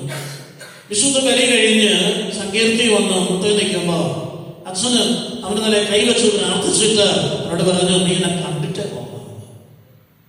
നേരത്തേക്കും സെക്രട്ടറിയിൽ ഒഫീസിയലാണെന്ന് പറഞ്ഞുകൊണ്ട് 2-3 ചേട്ടന്മാര് വന്ന് വിളിച്ചു. അങ്ങനെ അച്ഛന് സെക്രട്ടറിയിൽ ഒഫീസിയലാനായിട്ട് ഒഫീസ് കഴിഞ്ഞ് അച്ഛൻ പള്ളിമുറിയിലേക്ക് വരുമ്പോ ഈ പയ്യന് അച്ഛൻ്റെ അടുക്ക ചെന്നു. അച്ഛനോട് ചോദിച്ചു, അച്ഛാ ഞാൻ രാവിലെ പറഞ്ഞതിന്റെ ഉത്തരം. അങ്ങനെ അച്ഛൻ പറഞ്ഞു കൊടുത്തു, മോനിക്ക് അടുത്തുവാ. ഒരു പറഞ്ഞു, ഇതിന്റെ ഉത്തരം നിന്റെ ജീവിതമാണ് കാണിച്ചത്. നിന്റെ ജീവിതത്തിന് നീ കർത്താവിന്റെ വചനം സ്വീകരിച്ച് ആ വചനത്തിന് അനുസൃതമായ ഒരു ജീവിതം നീ ക്രമപ്പെടുത്തണം. അത് കഴിയുമ്പോ അനേകരുടെ ഹൃദയത്തില് ദൈവത്തിന്റെ വചനം വിതയ്ക്കുന്ന ഒരു വ്യക്തിയായി കർത്താവ് നിന്നെ മാറ്റും. അതാണ് അതിന്റെ അർത്ഥം. നീ പ്രാർത്ഥിക്കുക. എല്ലാ ദിവസവും വേദപുസ്തകം പ്രാർത്ഥിച്ചൊരുങ്ങി ഏറ്റവും ഭക്തിയോടുകൂടി എടുത്ത് നീ വായിച്ച് അതിന്റെ അർത്ഥം പരിശുദ്ധാത്മാവ് വെളിപ്പെടുത്തി തരാനായിട്ട് നീ ജ്ഞാനത്തിന് വേണ്ടി പ്രാർത്ഥിക്കുക. അച്ഛൻ പറഞ്ഞു, മോനെ നിന്റെ തലയിൽ കൊണ്ടുപോകാം. അത് 2 കൈ ആ മോന്റെ തലയിൽ കൈവച്ച് അനുഗ്രഹിച്ച് പ്രാർത്ഥിച്ചു വിട്ടു. അവൻ അന്ന് മുതൽ സന്ധ്യാപ്രാർത്ഥന മുട്ടയിൽ നിന്നാണ് ചൊല്ലിക്കൊണ്ടിരുന്നത്. കണ്ണുനീരോടെ പ്രാർത്ഥിക്കാൻ തുടങ്ങി. അവന്റെ സ്വഭാവത്തിൽ ഒത്തിരിയേറെ വ്യതിയാനം വരുന്നതിന്റെ അമ്മ ശ്രദ്ധിച്ചു. ആള് ശാന്തനായി, ആള് സൗമ്യതയോടെ സംസാരിക്കാൻ തുടങ്ങി, എല്ലാവരോടും സ്നേഹത്തോടെ ഇടപഴകാൻ തുടങ്ങി. ഇത് കണ്ടപ്പോ അമ്മയ്ക്ക് വലിയ സന്തോഷം. 3 മാസങ്ങൾ കഴിഞ്ഞപ്പോ വികാരിച്ച് പിടിച്ചിട്ട് അന്ന് കുർബാനയ്ക്ക് കൂടാൻ ചെന്നപ്പോ പറഞ്ഞു, മോനെ കുർബാന കഴിയുമ്പോ എന്നെ ഒന്ന് കണ്ടിട്ട് വേണം. 3 മാസം കഴിഞ്ഞ് അച്ഛനെ കണ്ട് ആ മകനോട് അച്ഛൻ പറഞ്ഞു, നീ അടുത്ത ആഴ്ചയില് ഒരു ധ്യാന കേന്ദ്രത്തിൽ പോയി 5 ദിവസത്തെ ധ്യാനം കൊടുക്കും. അച്ഛാ പറഞ്ഞാലോ ക്ലാസ് ഉണ്ടല്ലോ അച്ഛൻ. അത് സാരമില്ല മോനെ, ഇത് എന്റെ ആഗ്രഹമല്ല, അത് കർത്താവിന്റെ ആഗ്രഹമാണെന്ന് നീ കരുതുക. അച്ഛൻ ഏത് ധ്യാന കേന്ദ്രത്തിലാണ് പോകണ്ടേ? അച്ഛന് പോകേണ്ട ധ്യാന കേന്ദ്രത്തിന്റെ പേര് പറഞ്ഞു കൊടുത്തു.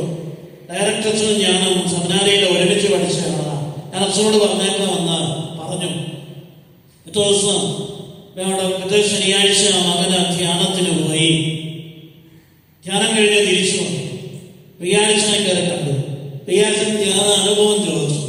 അപ്പോൾ വിയാഴ്ചനോട് പറഞ്ഞു, അച്ഛാ നല്ല അനുഭവമാണ്, പക്ഷെ ഇത് വാക്കുകൊണ്ട് വിവരിക്കാനായിട്ട് എനിക്ക് അറിയില്ല. പക്ഷെ ഒരു കാര്യം ഞാൻ മനസ്സിലാക്കി, ജീവിക്കുന്നുണ്ടെങ്കിൽ എന്റെ കർത്താവിന് വേണ്ടി ജീവിക്കണമെന്ന് ഞാൻ തീരുമാനിച്ചു. നല്ല കാര്യം പോലെ എന്നച്ഛൻ തോളെ തട്ടി പറഞ്ഞു. അത് സന്തോഷമായി. 3 മാസം കഴിഞ്ഞപ്പോ വികാരിച്ചന് പള്ളിയിൽ അറിയിച്ചു, അടുത്ത മാസത്തെ ആദ്യത്തെ ഞായറാഴ്ച ഇന്ന ധ്യാന കേന്ദ്രത്തിൽ നിന്ന് വന്ന 5 ദിവസത്തെ ധ്യാനം ഈ പള്ളിയിലുണ്ടായിരിക്കും. ഞാൻ 3 ആഴ്ച മുമ്പ് നിങ്ങളെ വിവരം അറിയിക്കുന്നത് കുടുംബത്തിന്റെ കാര്യങ്ങളെല്ലാം ക്രമപ്പെടുത്തുന്നതിന് വേണ്ടിയാണ്. ഈ 3 ആഴ്ച കൊണ്ട് കാര്യങ്ങളെല്ലാം ക്രമപ്പെടുത്തി ഈ ധ്യാനത്തിന് ഈ ഇടവകയിലുള്ള എല്ലാവരും പങ്കെടുക്കണമെന്നാണ് എൻ്റെ ആഗ്രഹം. എന്തെങ്കിലുമൊക്കെ അസൗകര്യം ഉണ്ടെങ്കിൽ അത് എൻ്റെ പ്രിയപ്പെട്ടവര് അതൊന്ന് ക്രമപ്പെടുത്തി ആ ധ്യാനത്തിന് സംബന്ധിക്കണം. അങ്ങനെ അച്ഛൻ അറിയിച്ച ഡേറ്റായി ധ്യാനം ആരംഭിച്ചു. ഈ മകനാണ് 20 വയസ്സുകാരൻ ഏറ്റവും മുമ്പിൽ ഇരിപ്പാണ്. ധ്യാനഗുരു ഓരോ വചനവും പറയുമ്പോ അത് മുഴുവനും ഹൃദയത്തിൽ ഒപ്പിയെടുക്കുന്നത് പോലെ ആയിരുന്നു അവന്റെ ഇരിപ്പ്. യേശുവേ സ്തോത്രം, യേശുവേ നന്ദി. വലതുകര ഉയർത്തി യേശുവേ സ്തോത്രം, യേശുവേ നന്ദി. ഹല്ലേലൂയ, ഹല്ലേലൂയ, ഹല്ലേലൂയ, ഹല്ലേലൂയ, ഹല്ലേലൂയ. 5 ദിവസത്തെ ധ്യാനം കഴിഞ്ഞു. ധ്യാനം കഴിഞ്ഞ് അവസാനത്തെ ആരാധന കഴിഞ്ഞ് തിരിഞ്ഞപ്പോ വിചാരിച്ചെന്ന് പറഞ്ഞു, അടുത്ത ഞായറാഴ്ച മുതൽ 2 മണി മുതൽ 4 മണി വരെ ഈ ഇടവപ്പള്ളിയില് ഈ ധ്യാനത്തെ തുടർന്ന് പ്രാർത്ഥനയുണ്ടായിരിക്കും. ഈ ധ്യാനത്തെ സംബന്ധിച്ച് കഴിയുന്ന എല്ലാവരും ആ പ്രാർത്ഥനയിൽ വന്ന് പങ്കുവെക്കുക. പ്രിയമുള്ള മക്കളെ, പിറ്റേ ഞായറാഴ്ച അച്ഛൻ ഓർത്തത് അല്ല 10-50 പേര് വരുമെന്ന അച്ഛൻ ഓർത്തത്. പക്ഷേ 100-300 പേര് 2 മണിയായപ്പോൾ പള്ളിയിൽ വന്നു. പ്രാർത്ഥന തുടങ്ങി. കൊന്തയും കുരിശിന് വഴിയും കഴിഞ്ഞു. എന്നിട്ട് അച്ഛൻ അവരോട് ഇരിക്കാൻ പറഞ്ഞു. അച്ഛൻ മകനം പറഞ്ഞു. സമാപിപ്പിക്കുമ്പോൾ അച്ഛൻ ചോദിച്ചു, എന്തെങ്കിലും നിങ്ങൾക്ക് പറയാനുണ്ടെങ്കിൽ നമുക്ക് പറയാം. ഒരു സഹോദരൻ ഏറ്റവും എന്നിട്ട് പറഞ്ഞു, അച്ഛാ, ഈ വൈകിട്ട് ഒരു കുർബാനയും കൂടെ ചെല്ലിത്തരുമായിരുന്നെങ്കിൽ ഞങ്ങൾക്ക് എളുപ്പമുണ്ടായിരുന്നു. രാവിലെ കുർബാനയ്ക്ക് വന്നിട്ട് 2 മണിയാകുമ്പോൾ എത്തുക എന്ന് പറയുന്നത് ഇച്ചിരി പാടാ. അച്ഛൻ പറഞ്ഞു, എപ്പോഴാണ് ചെല്ലണ്ടേ? 5 മണിക്ക് കുർബാനയിലേക്കാം. എന്നാൽ അടുത്ത ഞായറാഴ്ച മുതൽ 3 മണിക്കാണ് പ്രാർത്ഥന ഗ്രൂപ്പ് ആരംഭിക്കുന്നത്. 5-ന് കുർബാനയും ചൊല്ലി കുർബാനയുടെ കൂടെ സമാപിച്ചു നമുക്ക് വീട്ടിൽ പോകാം. എല്ലാവരും സമ്മതിച്ചു. എല്ലാവരും കഴിഞ്ഞപ്പോൾ ഈ 20 വയസ്സുകാരനെ അച്ഛൻ വിളിച്ചിട്ട് പറഞ്ഞു, അടുത്ത ഞായറാഴ്ച ക്ലാസ് എടുക്കാനായിട്ട് നീ ഒരുങ്ങി വന്നേ. വിശ്വാസത്തോത്രം എന്താന്നാ പറഞ്ഞേ? അടുത്ത ഞായറാഴ്ച ക്ലാസ് എടുക്കാനായിട്ട് ഒരുങ്ങി വന്നേ. ആ ചെറുപ്പക്കാരൻ തലയാട്ടി. പ്രിയമുള്ള മക്കളെ, പിറ്റേ ഞായറാഴ്ച കൊന്ത കഴിഞ്ഞു, കുരിശിന് വഴി കഴിഞ്ഞു. അച്ഛൻ പറഞ്ഞു, നിങ്ങളിൽ ഒരാളെ കൊണ്ട് കർത്താവിന്റെ വചനം പറയിക്കാനാണ് കർത്താവ് ആഗ്രഹിക്കുന്നത്. ആ കുഞ്ഞിന്റെ പേര് തോമസ് എന്നാണ്. തോമസിനെ വിളിച്ചു. മാമനെന്ന് പറഞ്ഞു. തോമസ് വസ്തുവായിട്ട് അച്ഛൻ്റെ അടുക്ക ചെന്നു. ഇവിടെ നിന്ന് പ്രസംഗിച്ചോളാം. 1.5 മണിക്കൂർ പ്രസംഗിച്ചു കഴിഞ്ഞപ്പോ അച്ഛനിരുന്ന് മുഴുവൻ കേട്ടിട്ട് അച്ഛൻ ആർത്തി എത്തി എന്നിട്ട് പറഞ്ഞു, എടാ മാനെ, കൊള്ളാമല്ലോടാ, നിന്റെ ദൈവമാണ് ഇരിക്കട്ടെ. എന്നിട്ട് അച്ഛൻ പറഞ്ഞു, ഇനി മുതൽ എല്ലാ ഞായറാഴ്ചകൾക്ക് വചനം നൽകുന്നത് ഈ തോമസ്. ഇതാണ് ആ മകൻ കണ്ട ദൃശ്യം. ഇതാണ് 3-ാം മണിക്കൂറില് ഒരുവനെ കർത്താവ് മുന്തിരിത്തോട്ടത്തിലേക്ക് വിളിച്ചു. ഈ 20-ാം വയസ്സിലാണ് ആ പയ്യന് മാനസാന്തരം ഉണ്ടായത്. ദൈവത്തിന്റെ വിളി കേട്ടു. ആ വിളിക്ക് അനുസരിച്ച് ജീവിക്കാൻ തുടങ്ങി. ഇന്ന് അനേകരുടെ മുമ്പിൽ ദൈവത്തിന്റെ വചനം പ്രഘോഷിക്കുന്ന, കേരളത്തിന്റെ വെളിയിലും ഇന്ത്യക്ക് വെളിയിലും സുവിശേഷം പ്രസംഗിക്കുന്ന ഒരു മകനായിട്ട് കർത്താവ് ആ മകനെ ഉയർത്തി. യേശുവേ സ്തോത്രം, യേശുവേ നന്ദി. ഹല്ലേലൂയ, ഹല്ലേലൂയ, ഹല്ലേലൂയ. യേശുവേ സ്തോത്രം. എല്ലാവർക്കും സുവിശേഷ പ്രഘോഷകനാകാൻ പറ്റിയെന്ന് വരില്ല. മറിച്ച് നാം ആയിരിക്കുന്ന ഇടങ്ങളിൽ നമ്മുടെ ജീവിതവുമായിട്ട് ബന്ധപ്പെട്ടു പോകുന്ന ഓരോ മക്കളുടെ ജീവിതത്തിലേക്ക് കർത്താവിന്റെ വചനം പകർന്നു കൊടുക്കാനായിട്ട് നമുക്ക് സാധിക്കും. അപ്പൊ കർത്താവിന്റെ മുന്തിരിത്തോപ്പിലെ വേലക്കാരായി നമുക്ക് മാറാൻ പറ്റും. യേശുവേ സ്തോത്രം, യേശുവേ നന്ദി. കർത്താവിന്റെ മുന്തിരിത്തോപ്പിലെ വേലക്കാരായി മാറുന്നത് നല്ല ജീവിതം കണ്ട, സുവിശേഷത്തിനനുസരിച്ചുള്ള ഒരു ജീവിതം കെട്ടിപ്പടുത്ത് ആ ജീവിത മാതൃകയോടുകൂടെ മറ്റുള്ളവരുടെ ഇടയിൽ യഥാർത്ഥ നന്മയിൽ വ്യാപരിക്കുന്ന ഒരു ജീവിതമായിരിക്കണം മക്കളെ നമുക്ക് ഓരോരുത്തർക്കും ഉണ്ടായിരിക്കേണ്ടത്. അടുത്തയാളെ വിളിച്ചത് എപ്പോഴെന്നാണ് തന്നെ 6-ാം മണിക്കൂർ അല്ലെ? 6-ാം മണിക്കൂറിലെ കർത്താവ് ഇറങ്ങി വരുമ്പോ കുറെ എണ്ണ അലോസരായിട്ട് നിൽപ്പുണ്ടെന്ന വേദപുസ്തകം പഠിപ്പിക്കുന്നത്. അതായത് ആരാധനയാണ് നമ്മളെ കുറെ എണ്ണം ലോകത്തിന്റെ കാര്യങ്ങളിൽ മുഴുകി ലോകത്തിന്റെ ചപ്രിയപുറം കുറ്റവും വിമർശനവും ഒക്കെ ആയിട്ട് അലസരായി ജീവിക്കുന്ന കുറെ എണ്ണം. അവരെ കർത്താവ് വിളിച്ചത് പറഞ്ഞു, മാനെ ചെല്ല് എന്റെ മുന്തിരിത്തോപ്പില് നീ വേല ചെയ്യ, നിനക്ക് ന്യായമായത് തരാം. യേശുവേ സ്തോത്രം, യേശുവേ നന്ദി. Hallelujah, hallelujah. 6-ാം മണിക്കൂറിൽ കർത്താവ് പുറത്തിറങ്ങിയപ്പോ കുറെ എണ്ണത്തിൽ നിൽക്കുന്ന കണ്ടു. അവരെങ്ങോട്ട് പോയി? ഈ കർത്താവ് മുന്തിരിത്തോട്ടം സഭയിലുള്ള നമ്മുടെ ജീവിതം, സഭയിലുള്ള നമ്മുടെ ജീവിതം എങ്ങനെയാ? കർത്താവിന് പ്രിയപ്പെട്ടതാണോ എന്റെ ജീവിതം? എന്റെ ജീവിതം കർത്താവ് നോക്കുമ്പോ കർത്താവ് പറയോ, എന്റെ പ്രിയപ്പെട്ട മകൻ, എന്റെ പ്രിയപ്പെട്ട മകന്. നമ്മളെ നോക്കി പറയുമെങ്കിൽ നമ്മുടെ ജീവിതം വിജയിച്ചു, ഇല്ലെങ്കിൽ നമ്മുടെ ജീവിതം പരാജയപ്പെട്ടു. യേശുവേ സ്തോത്രം, യേശുവേ നന്ദി. Hallelujah, hallelujah. ഈ ക്ലാസിന്റെ അവസാനം ഞാൻ ചോദിക്കും, പരാജയമായിരുന്നോ ജീവിതം വിജയമായിരുന്നോ എന്ന്. യേശുവേ സ്തോത്രം, യേശുവേ നന്ദി. ഹല്ലേലൂയ. അവൻ കള്ളുകൂടി നിർത്തി, പരിഹാസത്തിന്റെ പീഠത്തിൽ പോയിരിക്കുന്ന പരിപാടി നിർത്തി, മറ്റുള്ളവരെ കുറ്റവും കുറവും പറയുന്ന അവസ്ഥ നിർത്തി, എല്ലാ ദിവസവും ദേവാലയത്തിലേക്ക് രാവിലെ എഴുന്നേറ്റ് നടക്കാൻ തുടങ്ങി. ദേവാലയത്തിൽ വന്ന് പ്രാർത്ഥിച്ചൊരുങ്ങി വിശുദ്ധ കുർബാനയിൽ കേന്ദ്രീകൃതമായി ഭക്തിയോടെ ജീവിക്കാൻ തുടങ്ങി. അവൻ രാവിലെ പള്ളിയിലേക്ക് നടക്കുന്നത് കണ്ട് മറ്റു പലരുടെയും ജീവിതത്തില് മാറ്റങ്ങൾ വരാൻ തുടങ്ങി. ഇന്നലെ വരെ തലയുകുത്തി നടന്നവൻ ഇന്നൊരു സുപ്രഭാതം കൊണ്ട് ദേവാലയത്തിൽ പോകുന്നു. അച്ഛന്മാരെ കന്യാസ്ത്രീമാരെ കുറ്റം പറഞ്ഞ നാമാണല്ലോ എന്ന് നാട്ടുകാർ പറഞ്ഞു. പക്ഷേ അവർ വന്ന് കുമ്പസാരിച്ച് മാനസാന്തരപ്പെട്ട് ദൈവത്തിന്റെ വചനം സ്വീകരിച്ച് വചനത്തിനനുസരിച്ച് ജീവിക്കാൻ തുടങ്ങി. കുടുംബത്തിൽ എന്നും വൈകിട്ട് ഒച്ചപ്പാടും ബഹളവുമായിരുന്നു, കലകമായിരുന്നു. കണ്ണി ഭാര്യയെ മക്കളെ കുടിപ്പിക്കാതെ, വീടിന്റെ ഉള്ളിൽ കിടത്താതെ, അടിയും കൊടുത്ത് വീടിന്റെ ഉള്ളിൽ പുറത്താക്കിയിട്ട് കഥകടച്ചിട്ട് സുഖമായിട്ട് കിടക്കുന്ന കുടുംബനാഥനായിരുന്നു ഈ വ്യക്തി. ഞാൻ ആളെ പറയുന്നില്ല, ആളുടെ പേര് പറഞ്ഞാൽ ഇവിടെ ഇരിക്കുന്നവർ കണ്ടെത്താം. പിന്നെ ആ വ്യക്തിക്ക് മോശമാണ്. യേശുവേ സ്തോത്രം, യേശുവേ നന്ദി. Hallelujah, hallelujah. അങ്ങനെയുള്ള ആളെ പിറ്റേ ദിവസം പോലെ പള്ളിയിൽ പോകാൻ നടക്കുന്ന കാണാൻ പറ്റാം. ആ പുള്ളി മാനസാന്തരപ്പെട്ടത് എങ്ങനെയെന്ന് ചോദിച്ചാൽ, അദ്ദേഹം നന്നായ ദിവസം ഭാര്യയെ മക്കൾക്കൊട്ടും അടി കൊടുത്ത് വീടിന്റെ അകത്തുനിന്ന് അടിച്ചു പുറത്താക്കി. കഞ്ഞിക്കാലം എടുത്ത് മുറ്റത്തേക്ക് അറിയാതെന്ന് വെച്ചു കൊടുത്തു. മംഗളമായിരുന്നു, അത് ഉടഞ്ഞു പോയി.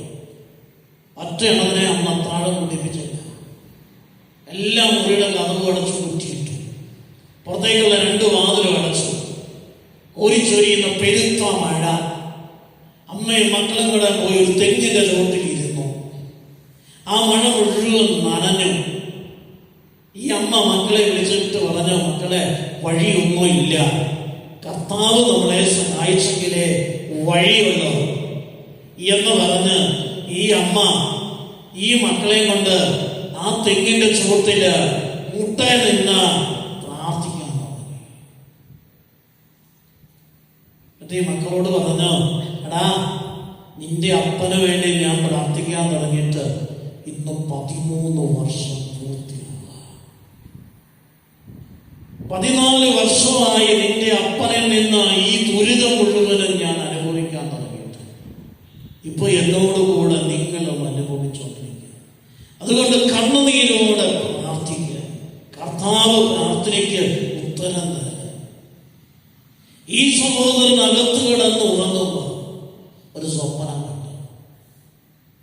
കണ്ട സ്വപ്നം ഇങ്ങനെയാണ്. ഇദ്ദേഹം കണ്ണു തുറന്നു നോക്കും, ഇദ്ദേഹത്തിന്റെ ശരീരത്തുകൂടെ ഒരു പാമ്പ് ഇഴഞ്ഞിഴഞ്ഞ് ഇറങ്ങിപ്പോ കട്ടലയിൽ നിന്ന് താഴെ ഇറങ്ങിയിട്ട് അത് തിരിഞ്ഞ് ഇദ്ദേഹത്തെ നോക്കി. ഇത് നോക്കുമ്പോ അതിന്റെ കണ്ണുകൾ തിളങ്ങുന്നതായിട്ട് ഇദ്ദേഹം കണ്ടു. ഉടനെ ഒരു പ്രകാശം മുറിയിലേക്ക് വരുന്നത് കണ്ടു. ഈ അമ്മ യോസേഫ് പിതാവിന്റെ പ്രിയപ്പെട്ട മകളാ, ഭാര്യ. യോസേഫ് പിതാവ് മുറിയുടെ സൈഡിൽ വന്ന് നിൽക്കുന്നു. ആ കയ്യിൽ നിന്നൊരു പ്രകാശം ഒന്നടിച്ചപ്പോ ഈ പാമ്പ് ഒറ്റ കുതിക്ക് മുറിയിൽ നിന്ന് പുറത്തിയാടി പോയി. ഇദ്ദേഹം യോസേഫ് പിതാവിന്റെ മുഖത്തേക്കൊന്ന് നോക്കി, പുഞ്ചിരിക്കുന്ന മുഖം.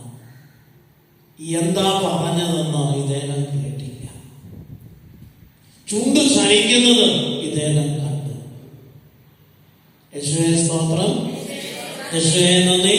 ഹല്ലേലൂയ, ഹല്ലേലൂയ, ഹല്ലേലൂയ, ഹല്ലേലൂയ, ഹല്ലേലൂയ. ഇദ്ദേഹം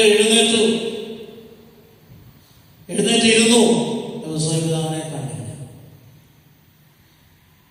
ഇങ്ങനെയാണ് ഇദ്ദേഹം മാനസാന്തരപ്പെട്ടത്. ഇദ്ദേഹത്തിന് 44 വയസ്സാണ്.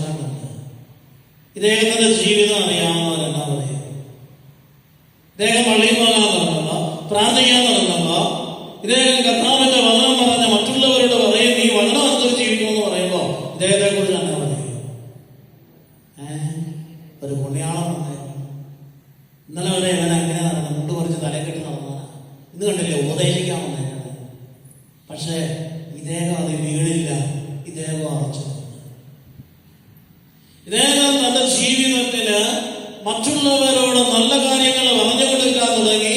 ഇതിന്റെ ഇടയിലെ ഓരോ വചനങ്ങളും ബൈബിളിൽ നിന്ന് നടത്തി ആ കേട്ടുകൊണ്ടിരിക്കുന്ന വ്യക്തിക്ക് പറഞ്ഞു കൊടുത്തു. അത് അവരുടെ ഹൃദയത്തിൽ ചലനം ഉണ്ടാക്കാൻ തുടങ്ങി. പ്രവർത്തിക്കുന്നു ദൈവം. യേശുവേ സ്തോത്രം, യേശുവേ നന്ദി. ഹല്ലേലൂയ, ഹല്ലേലൂയ, ഹല്ലേലൂയ, ഹല്ലേലൂയ. യേശുവേ സ്തോത്രം, യേശുവേ നന്ദി. ദൈവമേ സ്തോത്രം, യേശുവേ നന്ദി. Hallelujah, hallelujah. ആ ഇടവകയിൽ ഏറ്റവും നല്ല മനുഷ്യനായിട്ട് അദ്ദേഹം മാറി. എല്ലാ ദിവസവും വെളുപ്പിന് 5:50 ഭാര്യയും മക്കളുമായിട്ട് ദേവാലയത്തിൽ ചെന്ന് ദേവാലയത്തിന്റെ വാതിലുകൾ തുറന്ന് കപ്പ്യാരെ സഹായിച്ച് വിശുദ്ധ കുർബാനയ്ക്ക് വേണ്ടി പ്രാർത്ഥിച്ചു ഒരുങ്ങുന്ന ഒരു കുടുംബമായി മാറി. 13 വർഷത്തെ ഭാര്യയുടെ കണ്ണുനീരോടുള്ള പ്രാർത്ഥനയുടെ ഫലമാണ് ഈ ഭർത്താവിന്റെ മനസ്സാണ്. യേശുവേ സ്തോത്രം, യേശുവേ നന്ദി. ഹല്ലേലൂയ, ഹല്ലേലൂയ, ഹല്ലേലൂയ, ഹല്ലേലൂയ, ഹല്ലേലൂയ. അടുത്തത് വേറെ പുസ്തകത്തിൽ നമ്മൾ വായിച്ചു കേട്ടത് ഇങ്ങനെയാണ്.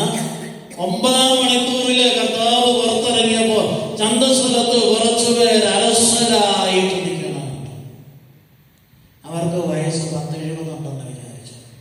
അവരോട് കർത്താവ് പറഞ്ഞു, പോയി എന്നെ മുന്തിരിത്തോപ്പി വേല ചെയ്യുക, ന്യായമായതും നിനക്ക് ഞാൻ തരാം. അവരെയും കർത്താവിന്റെ മുന്തിരിത്തോപ്പിലേക്ക് പറഞ്ഞു വിട്ടു. അവരെയും കർത്താവിന്റെ മുന്തിരിത്തോട്ടത്തിലേക്ക് പറഞ്ഞു വിട്ടു. അവര് മുന്തിരിത്തോട്ടത്തിലേക്ക് പോയെന്ന് നമ്മൾ വേദോക്തത്തിൽ വായിച്ചത്. ഈ വിളി ലഭിച്ചപ്പോൾ അവരുടെ ജീവിതത്തിൽ മാനസാന്തരം ഉണ്ടായി. ഇതിനർത്ഥം അവര് മാനസാന്തരപ്പെട്ട് കർത്താവിലേക്ക് തിരിഞ്ഞു, കർത്താവിന്റെ വചനം സ്വീകരിച്ചു. അങ്ങനെ തങ്ങളുടെ ഉള്ളിലുണ്ടായിരുന്ന തിന്മകളെ മാറ്റി നന്മ നിറഞ്ഞവരും സ്നേഹം നിറഞ്ഞവരുമായി സ്വാർത്ഥത മാറിയിട്ട് നിസ്വാർത്ഥമായ സ്നേഹത്തോടെ ദൈവരാജ്യത്തിനു വേണ്ടി അധ്വാനിക്കുന്നവരായി അവർ മാറി. അനേകരുടെ ജീവിതത്തിലേക്ക് അവര് വഴി ദൈവത്തിന്റെ വചനവും ദൈവത്തിന്റെ സ്നേഹവും ദൈവത്തിന്റെ കാരുണ്യമെല്ലാം വ്യക്തികളിലൂടെ ദൈവം പകർന്നു കൊടുത്തു. ഇനി അടുത്തതിനെ കുറിച്ച് പറയുന്നത് 11-ാം മണിക്കൂറിലെ കർത്താവ് പുറത്തിറങ്ങിയപ്പോ കുറെ പേര് അലസരായിരിക്കുക. ഒരു ദിവസം എത്ര മണിക്കൂറാണല്ലേ? 12 മണിക്കൂർ. 11-ാം മണിക്കൂറിലെ കർത്താവ് പുറത്തിറങ്ങിയപ്പോ അവിടെ കുറെ പേര് ചന്തസ്ഥലത്ത് അലസരായിരിക്കുന്നു. അവരെ അടുക്കൽ ചെന്നിട്ട് ചോദിച്ചു, എന്തിയെ നിങ്ങളിങ്ങനെ അലസരായി നിൽക്കുന്നത്? ഞങ്ങളെ ആരും വേലയ്ക്ക് വിളിക്കാത്തതുകൊണ്ട്. ഉടനെ കർത്താവ് പറഞ്ഞു, നിങ്ങൾ പോയി എന്റെ മുന്തിരിത്തോട്ടത്തിലേക്ക് ജോലി ചെയ്യുക, ന്യായമായിട്ട് തരാം. അവര് പോയി. അത് 80-ാമത്തെ വയസ്സിൽ മാനസാന്തരപ്പെട്ട വ്യക്തിയാണ്. എത്രാമത്തെ വയസ്സിലാണ്? 80-ാമത്തെ വയസ്സില് വാർദ്ധക്യത്തിന്റെ അങ്ങറ്റെത്തി അതുവരെ തലയും കുത്തി തിന്മയിൽ ജീവിച്ച ഒരു മനുഷ്യൻ കർത്താവിന്റെ വിളിക്ക് പ്രത്യുത്തരം കൊടുക്കാൻ എന്തോ തയ്യാറായി. അത് 80-ാമത്തെ വയസ്സിലാണെങ്കിൽ അവിടെ മാനസാന്തരം ഉണ്ടായി. അദ്ദേഹം ദൈവത്തിലേക്ക് തിരിഞ്ഞു. 84-ാമത്തെ വയസ്സിൽ മരിച്ചു കൂട്ടി. അദ്ദേഹം 84-ാമത്തെ വയസ്സിൽ മരിച്ചു. ഈ 84-ാമത്തെ വയസ്സിൽ മരിച്ചിട്ട് ഇദ്ദേഹം പ്രതിഫലത്തിനായിട്ട് ആരുടെ അടുക്ക ചെന്നു? ആരുടെ അടുക്ക ചെന്നു? വീട്ടുടമസ്ഥന് കാര്യസ്ഥനോട് പറഞ്ഞു, അവസാനം വന്ന ആക്ക് മുതല് അവസാനം വന്ന ആക്ക് വരെ ഒരു ധനാട കൊടുത്തേക്കാൻ പറഞ്ഞു. അതായത് 80-ാമത്തെ വയസ്സിൽ മാനസാന്തരപ്പെട്ട 84-ാമത്തെ വയസ്സിൽ മരിച്ച മനുഷ്യന് സ്വർഗം കിട്ടി. എവിടെ കിട്ടി? സ്വർഗം കിട്ടി. അപ്പോഴേ 5-ാമത്തെ വയസ്സിൽ മാനസാന്തരപ്പെട്ട് ജീവിതം മുഴുവനും കർത്താവിന് വേണ്ടി സമർപ്പിച്ച് ജീവിച്ചിട്ട് അവനും മരിച്ച് സ്വർഗത്തിന്റെ അവകാശമായിട്ട് അവിടെ ചെല്ലുമ്പോൾ അവൻ നോക്കുമ്പോൾ ആരൊക്കെ കാണും?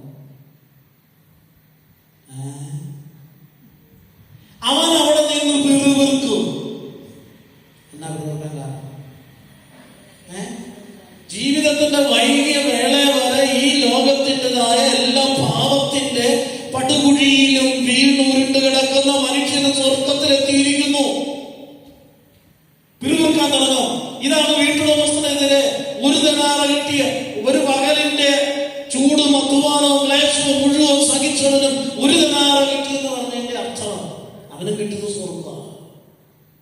ഉടനെ കർത്താവ് എന്നാ പറഞ്ഞേ, നീ എന്നോട് ഒരു ദിനാറയ്ക്കല്ലേ ഇന്നും വേല ചെയ്യാമെന്ന് സമ്മതിച്ചത്, നിനക്ക് അർഹമായത് വാങ്ങിക്കൊണ്ട് പോകുക. ഇതാണ് കർത്താവിന്റെ കരുണ. യേശുവേ സ്തോത്രം, യേശുവേ നന്ദി. ഒരുപക്ഷെ മറ്റുള്ളവരുടെ ജീവിതം കാണുമ്പോൾ നമ്മൾ വിധി എഴുതും എന്നതാ, അവൻ സ്വർഗത്തിൽ പോകാൻ വഴിയൊന്നുമില്ല, അവൻ തലകൂത്തി ജീവിക്കുന്ന വ്യക്തി. അവന്റെ മാനസാന്തരം എപ്പോഴാണ് സംഭവിക്കുന്നത് എന്ന് പ്രിയമുള്ള മക്കളെ നമുക്ക് ആർക്കും അറിഞ്ഞുകൂടാ. എപ്പോ വേണേലും സംഭവിക്കാം. ദൈവത്തിന്റെ കരുണ നമ്മൾ കാണുന്നത് കാൽവരിയിലെ കുരിശ് നോക്കി കാണാൻ പറ്റും. നല്ല കള്ളൻ കർത്താവിനോട് പറഞ്ഞു, നീ നിന്റെ രാജ്യത്തിൽ വരുമ്പോ എന്നെ കൂടി ഓർക്കണം. കർത്താവ് മറുപടി പറഞ്ഞത്, നീ ഇന്ന് എന്നോടുകൂടെ പരദീസയിലായിരിക്കും. അതുപോലെ തന്നെ തെറ്റ് ശിക്ഷിക്കപ്പെട്ട ഒരു കള്ളനുണ്ടായിരുന്നു. അവനെന്നാ പറഞ്ഞേ, നീ ദൈവപുത്രനാണെങ്കിൽ ഇറങ്ങി വാണ താഴേക്ക്, എന്നിട്ട് ഞങ്ങളെ രക്ഷിക്കും, അപ്പൊ ഞാൻ നിന്നെ വിശ്വസിക്കാം. ഇതാണ് വ്യത്യാസം. അവൻ ഒരനുതാപവും ഉണ്ടായില്ല, ഒരു പശ്ചാത്താപവും ഉണ്ടായില്ല, ഒരു മാനസാന്തരം ഇല്ലാതെ അവൻ ആ കുരിശിൽ കടന്ന് മരിച്ചു. അവൻ എങ്ങോട്ട് പോയെന്ന് വേദപുസ്തകം പഠിപ്പിക്കുന്നില്ല. പക്ഷെ നല്ല കള്ളൻ എങ്ങോട്ട് പോയെന്ന് പഠിപ്പിക്കുന്നു. ക്രിസ്തുവിനോടുകൂടെ അന്ന് അവൻ പറുദീസായിലെ പ്രവേശിച്ചു. ഇതിന്റെ അർത്ഥം മരണസമയം വരെ ദൈവം ഒരു വ്യക്തിയുടെ രക്ഷയ്ക്ക് വേണ്ടി സമയം നീട്ടിയിട്ടുണ്ട്. ആ മരണസമയത്ത് തെറ്റിപ്പോയി കർത്താവേ എന്ന് പറഞ്ഞ് വിലപിക്കാൻ ഒരാത്മാവിന് കഴിഞ്ഞാൽ അവനും കിട്ടും ശുദ്ധീകരണം പൂർത്തിയാക്കി സ്വർഗരാജ്യം. യേശുവേ സ്തോത്രം, യേശുവേ നന്ദി.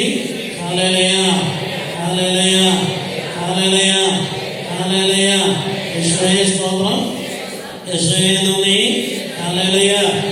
ഇതില് ആരുടെ ഗണത്തിൽപ്പെടും ഇവിടെ ഇരിക്കുന്നത്? ഇതിൽ ഒരു ഗണത്തിലും പെടാത്തവരെ ഒരു പക്ഷമാണ് എന്ന് പറഞ്ഞ അല്പം പോലും മനസ്സു ദൈവത്തിലേക്ക് തിരിയാത്തവര്. ഈ സ്വർഗരാജ്യം സ്വന്തമാക്കണമെങ്കിൽ ആ വ്യക്തികളുടെ ജീവിതം എങ്ങനെ ആയിരിക്കണമെന്ന് വിശുദ്ധ മത്തായിയുടെ സുവിശേഷത്തില് 13-ാം അധ്യായത്തില് വളരെ വ്യക്തമായിട്ട് കർത്താവ് പഠിപ്പിക്കുന്നുണ്ട്. യേശുവേ സ്തോത്രം, യേശുവേ നന്ദി. ഹല്ലേലൂയ, ഹല്ലേലൂയ, ഹല്ലേലൂയ, ഹല്ലേലൂയ. യേശുവേ സ്തോത്രം, യേശുവേ നന്ദി. ഇവിടെ പഠിപ്പിക്കുന്നത് ഇങ്ങനെയാണ്. 13-ാം അധ്യായം 44-ാം തിരുവചനം. സ്വർഗരാജ്യം വയലിൽ ഒളിച്ചു വെച്ചിരിക്കുന്ന നിധിക്ക് തുല്യമാണ്. അത് കണ്ടെത്തുന്നവൻ അത് മറച്ചു വെക്കുകയും സന്തോഷത്തോടെ പോയി തനിക്കുള്ളതെല്ലാം വിറ്റ് ആ വയൽ വാങ്ങുകയും ചെയ്യുന്നു. യേശുവേ സ്തോത്രം. എന്നാ കർത്താവ് പറഞ്ഞേ? സ്വർഗരാജ്യം വയലില് ഒളിച്ചു വെച്ചിരിക്കുന്ന നിധിക്ക് തുല്യം എന്ന് പറഞ്ഞ, ഞാൻ അമനകരയിൽ നിന്നാണ് വരുന്നത്. പോരുന്ന വഴിക്ക് പാലായി കടുക്കാതായപ്പോൾ ഒരു സ്ഥലത്തേക്ക് ഞാൻ നോക്കിയപ്പോൾ ആ സ്ഥലത്തിൻ്റെ അങ്ങ് ആഴത്തില് ഒരു വലിയ നിധി ഇരിക്കുന്നത് ഞാൻ കണ്ടു എന്ന് വിചാരിക്കും. ഈ നിധി ഇരിക്കുന്നത് ഞാൻ കണ്ടു കഴിയുമ്പോൾ എനിക്ക് എന്നാ സംഭവിക്കും? അതെങ്ങനെയെങ്കിലും സ്വന്തമാക്കണമെന്നുള്ള ആഗ്രഹം ഉണ്ടാകും. ഈ ആഗ്രഹം ഉണ്ടാകുമ്പോൾ എന്താ ചെയ്യുന്നത്? ഇവിടെ വേദപുസ്തകം പഠിപ്പിച്ചത് തനിക്കുള്ളതെല്ലാം വിൽക്കണം. എന്നതാ വിൽക്കണം? തനിക്കുള്ളതെല്ലാം വിറ്റിട്ട് അത് പണമായി വന്ന് ആ വയലിന്റെ ഉടമസ്ഥനോട് ആ സ്ഥലം ചോദിച്ച് ആ വയലിന്റെ ഉടമസ്ഥൻ പറയുന്ന പൈസ കൊടുത്ത് ആ വയല് സ്വന്തമാക്കുന്നവരെ പോലെയാണ് സ്വർഗരാജ്യം. യേശുവേ സ്തോത്രം, യേശുവേ നന്ദി. Hallelujah, hallelujah. എന്ന് പറഞ്ഞാൽ എന്റെ ജീവിതത്തിൽ, നമ്മുടെ ഓരോരുത്തരുടെയും ജീവിതത്തില് ഈ ലോകത്തിലുള്ളതൊന്നും നമ്മുടേതല്ല. എന്റെ അധ്വാനത്തിന്റെ ഫലം കൊണ്ടാണ്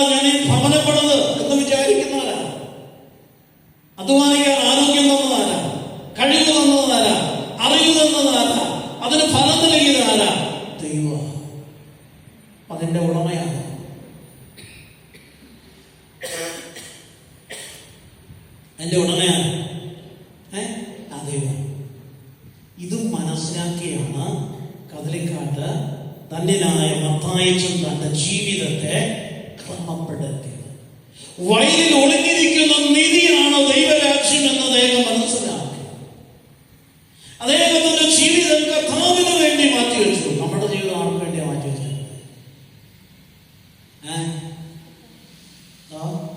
നമ്മൾ പറയുക കർത്താവിന് വേണ്ടിയാ മാറ്റിവെച്ചേക്കുന്നതെന്നാണ് നമ്മളെല്ലാവരും പറയണത്. പക്ഷെ നമ്മൾ ജീവിക്കുന്നത് കർത്താവിന്റെ ഇഷ്ടത്തിനാണോ നമ്മുടെ ഇഷ്ടത്തിനാണോ? നമ്മൾ ജീവിക്കുന്നത് സ്വന്തം ഇഷ്ടത്തിനല്ലേ? അപ്പൊ നമ്മുടെ ജീവിതം കർത്താവിന് വേണ്ടി മാറ്റുന്നതാണെന്ന് എങ്ങനെയാ പറയുന്നത്?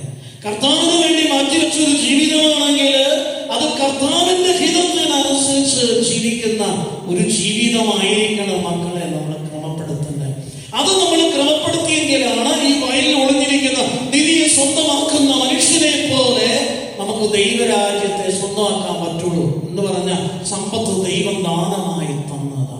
ഭവനം ദൈവത്തിന്റെ ദാനമാണ്. മക്കൾ ദൈവത്തിന്റെ ദാനമാണ്. ഭാര്യ ദൈവത്തിന്റെ ദാനമാണ്. ഭർത്താവ് ദൈവത്തിന്റെ ദാനമാണ്. ദൈവം ദാനമായി തരാത്തതായി ഒന്നും നമ്മുടെ ജീവിതത്തിലില്ല. ആ ദാതാവിനോടുള്ള നമ്മുടെ കടപ്പാട് എങ്ങനെയാണ്? ഇത് നമ്മളൊന്ന് പരിശോധിക്കണം. എന്റെ ജീവിതത്തിൽ ദൈവത്തോടുള്ള എന്റെ കടപ്പാട്, ദൈവം എന്റെ ജീവിതത്തിൽ എല്ലാം ദാനമായി നൽകിയതാണ്. ദൈവം തരാത്തതായി ഒന്നും എനിക്ക് ജീവിതത്തിൽ ഇല്ല. അത് തിരിച്ചറിയുന്ന മനുഷ്യൻ പറയും ഇതെല്ലാം ദൈവത്തിൻ്റെതാണ്. ഈ തിരിച്ചറിവിലേക്ക് വരുന്ന വ്യക്തി സ്വന്തം ഇഷ്ടം മാറ്റി, സ്വന്തം ഹിതം മാറ്റി ദൈവത്തിന്റെ ഹിതമെന്ന് അന്വേഷിക്കാൻ തുടങ്ങും. അപ്പോഴാണ് വയലിൽ മറഞ്ഞിരിക്കുന്ന നിധി തുല്യമാക്കാനായിട്ട് സാധിക്കുന്ന മനുഷ്യനെ പോലെ സ്വർഗരാജ്യം സ്വന്തമാക്കാനായിട്ട് പ്രിയമുള്ളവരെ നമുക്ക് സാധിക്കുക. അതിനുള്ള കൃപയ്ക്ക് വേണ്ടി നമുക്ക് പ്രാർത്ഥിക്കാം. നമ്മുടെ കണ്ണുകളെ നമുക്ക് മത്തായിച്ചന് ആ നിധി കണ്ടെത്തി അത് സ്വന്തമാക്കാനായിട്ട് അദ്ദേഹത്തിന്റെ ജീവിതത്തെ അദ്ദേഹം മാറ്റിവെച്ചു. അങ്ങനെ അനേകായിരങ്ങളുടെ ജീവിതത്തിലേക്ക് കർത്താവിന്റെ വചനം പകർന്നു കൊടുത്തു. അതുപോലെ നമ്മുടെയും ജീവിതത്തിൽ ആയിരിക്കുന്ന ജീവിത അന്തസ്സിൽ നിലനിന്നുകൊണ്ട് കർത്താവിന് വേണ്ടി ജീവിച്ച് ദൈവരാജ്യം സ്വന്തമാക്കാനുള്ള വലിയ കൃപയ്ക്ക് വേണ്ടി നമുക്ക് പ്രാർത്ഥിക്കാം. നമുക്ക് എഴുന്നേറ്റ് നിൽക്കാം. കണ്ണുകൾ അടച്ച് കരങ്ങളെ സ്വർഗത്തിലേക്ക് ഉയർത്തി നമുക്ക് അരൂപിയിലെ സ്വതന്ത്രമായി സ്തുതിക്കാം. യേശുവേ സ്തോത്രം, യേശുവേ നന്ദി, ഹല്ലേലൂയ ഹല്ലേലൂയ ഹല്ലേലൂയ. ദൈവമേ സ്തോത്രം, ദൈവമേ നന്ദി, ഹല്ലേലൂയ. എന്റെ കർത്താവേ, എന്റെ ദൈവമേ, അവിടുത്തെ തിരുസന്നിധിയിലായിരിക്കുന്ന ഞങ്ങളെ ഓരോരുത്തരെയും സമർപ്പിക്കുന്നു. കർത്താവേ, കദളിക്കാട്ട് ധന്യനായ മത്തായിച്ചന്റെ കബറടത്തെങ്കിൽ വന്ന് പ്രാർത്ഥിക്കുന്ന ഓരോ മക്കളുടെയും ജീവിതത്തെ അങ്ങ് അനുഗ്രഹം കൊണ്ട് നിറയ്ക്കണമേ എന്ന് പ്രാർത്ഥിക്കുന്നു. ഹല്ലേലൂയ. അദ്ദേഹത്തിന്റെ സുഹൃത സംബന്ധമായ ജീവിതത്തിന്റെ പുണ്യത്തിന്റെ യോഗ്യതകളാൽ ഈ മക്കളുടെ പാപങ്ങൾ ക്ഷമിച്ച് ഈ മക്കളുടെ മേല് ദൈവത്തിന്റെ വലിയ കൃപ വർഷിക്കണമേ എന്ന് പ്രാർത്ഥിക്കുന്നു. ഹല്ലേലൂയ ഹല്ലേലൂയ ഹല്ലേലൂയ ഹല്ലേലൂയ ഹല്ലേലൂയ ഹല്ലേലൂയ. യേശുവേ സ്തോത്രം, യേശുവേ നന്ദി, ഹല്ലേലൂയ ഹല്ലേലൂയ ഹല്ലേലൂയ. പിതാവേ, പുത്രന്റെ നാമത്തിൽ അപേക്ഷിക്കുന്ന ഈ സമൂഹത്തില് രോഗികളായി കടന്നു വന്നിരിക്കുന്ന ഓരോ മകനെയും മകളെ സമർപ്പിക്കുന്നു. അവരുടെ രോഗപീഠകളെ അഴിച്ച് അവരുടെ കെട്ടുകൾ അഴിച്ച് വിടുതൽ നൽകി ഈ മക്കൾക്ക് സൗഖ്യവും ആരോഗ്യവും നൽകി മക്കളെ അനുഗ്രഹിക്കണമേ. യേശുവേ സ്തോത്രം, യേശുവേ നന്ദി, ഹല്ലേലൂയ. മനോവേദനയുടെ വന്നിരിക്കുന്ന മക്കളെ മനോവേദനകൾ എടുത്തു മാറ്റി മനസ്സിന് ആരോഗ്യവും സന്തോഷവും സമാധാനവും നൽകി മക്കളെ അനുഗ്രഹിക്കണമേ. ഹല്ലേലൂയ ഹല്ലേലൂയ ഹല്ലേലൂയ ഹല്ലേലൂയ ഹല്ലേലൂയ. യേശുവേ സ്തോത്രം, യേശുവേ നന്ദി, ഹല്ലേലൂയ ഹല്ലേലൂയ ഹല്ലേലൂയ. ശക്തമായ അഭിഷേകം നൽകി ഞങ്ങളെ അനുഗ്രഹിക്കണമേ. ഞങ്ങൾ ഓരോരുത്തരും ദൈവരാജ്യത്തിന് വേണ്ടി വേല ചെയ്യുന്ന മക്കളാക്കി ഞങ്ങളെ ഓരോരുത്തരെയും ജീവിതത്തെ മാറ്റുവാൻ തക്കവിധം പരിശുദ്ധാത്മാവിന്റെ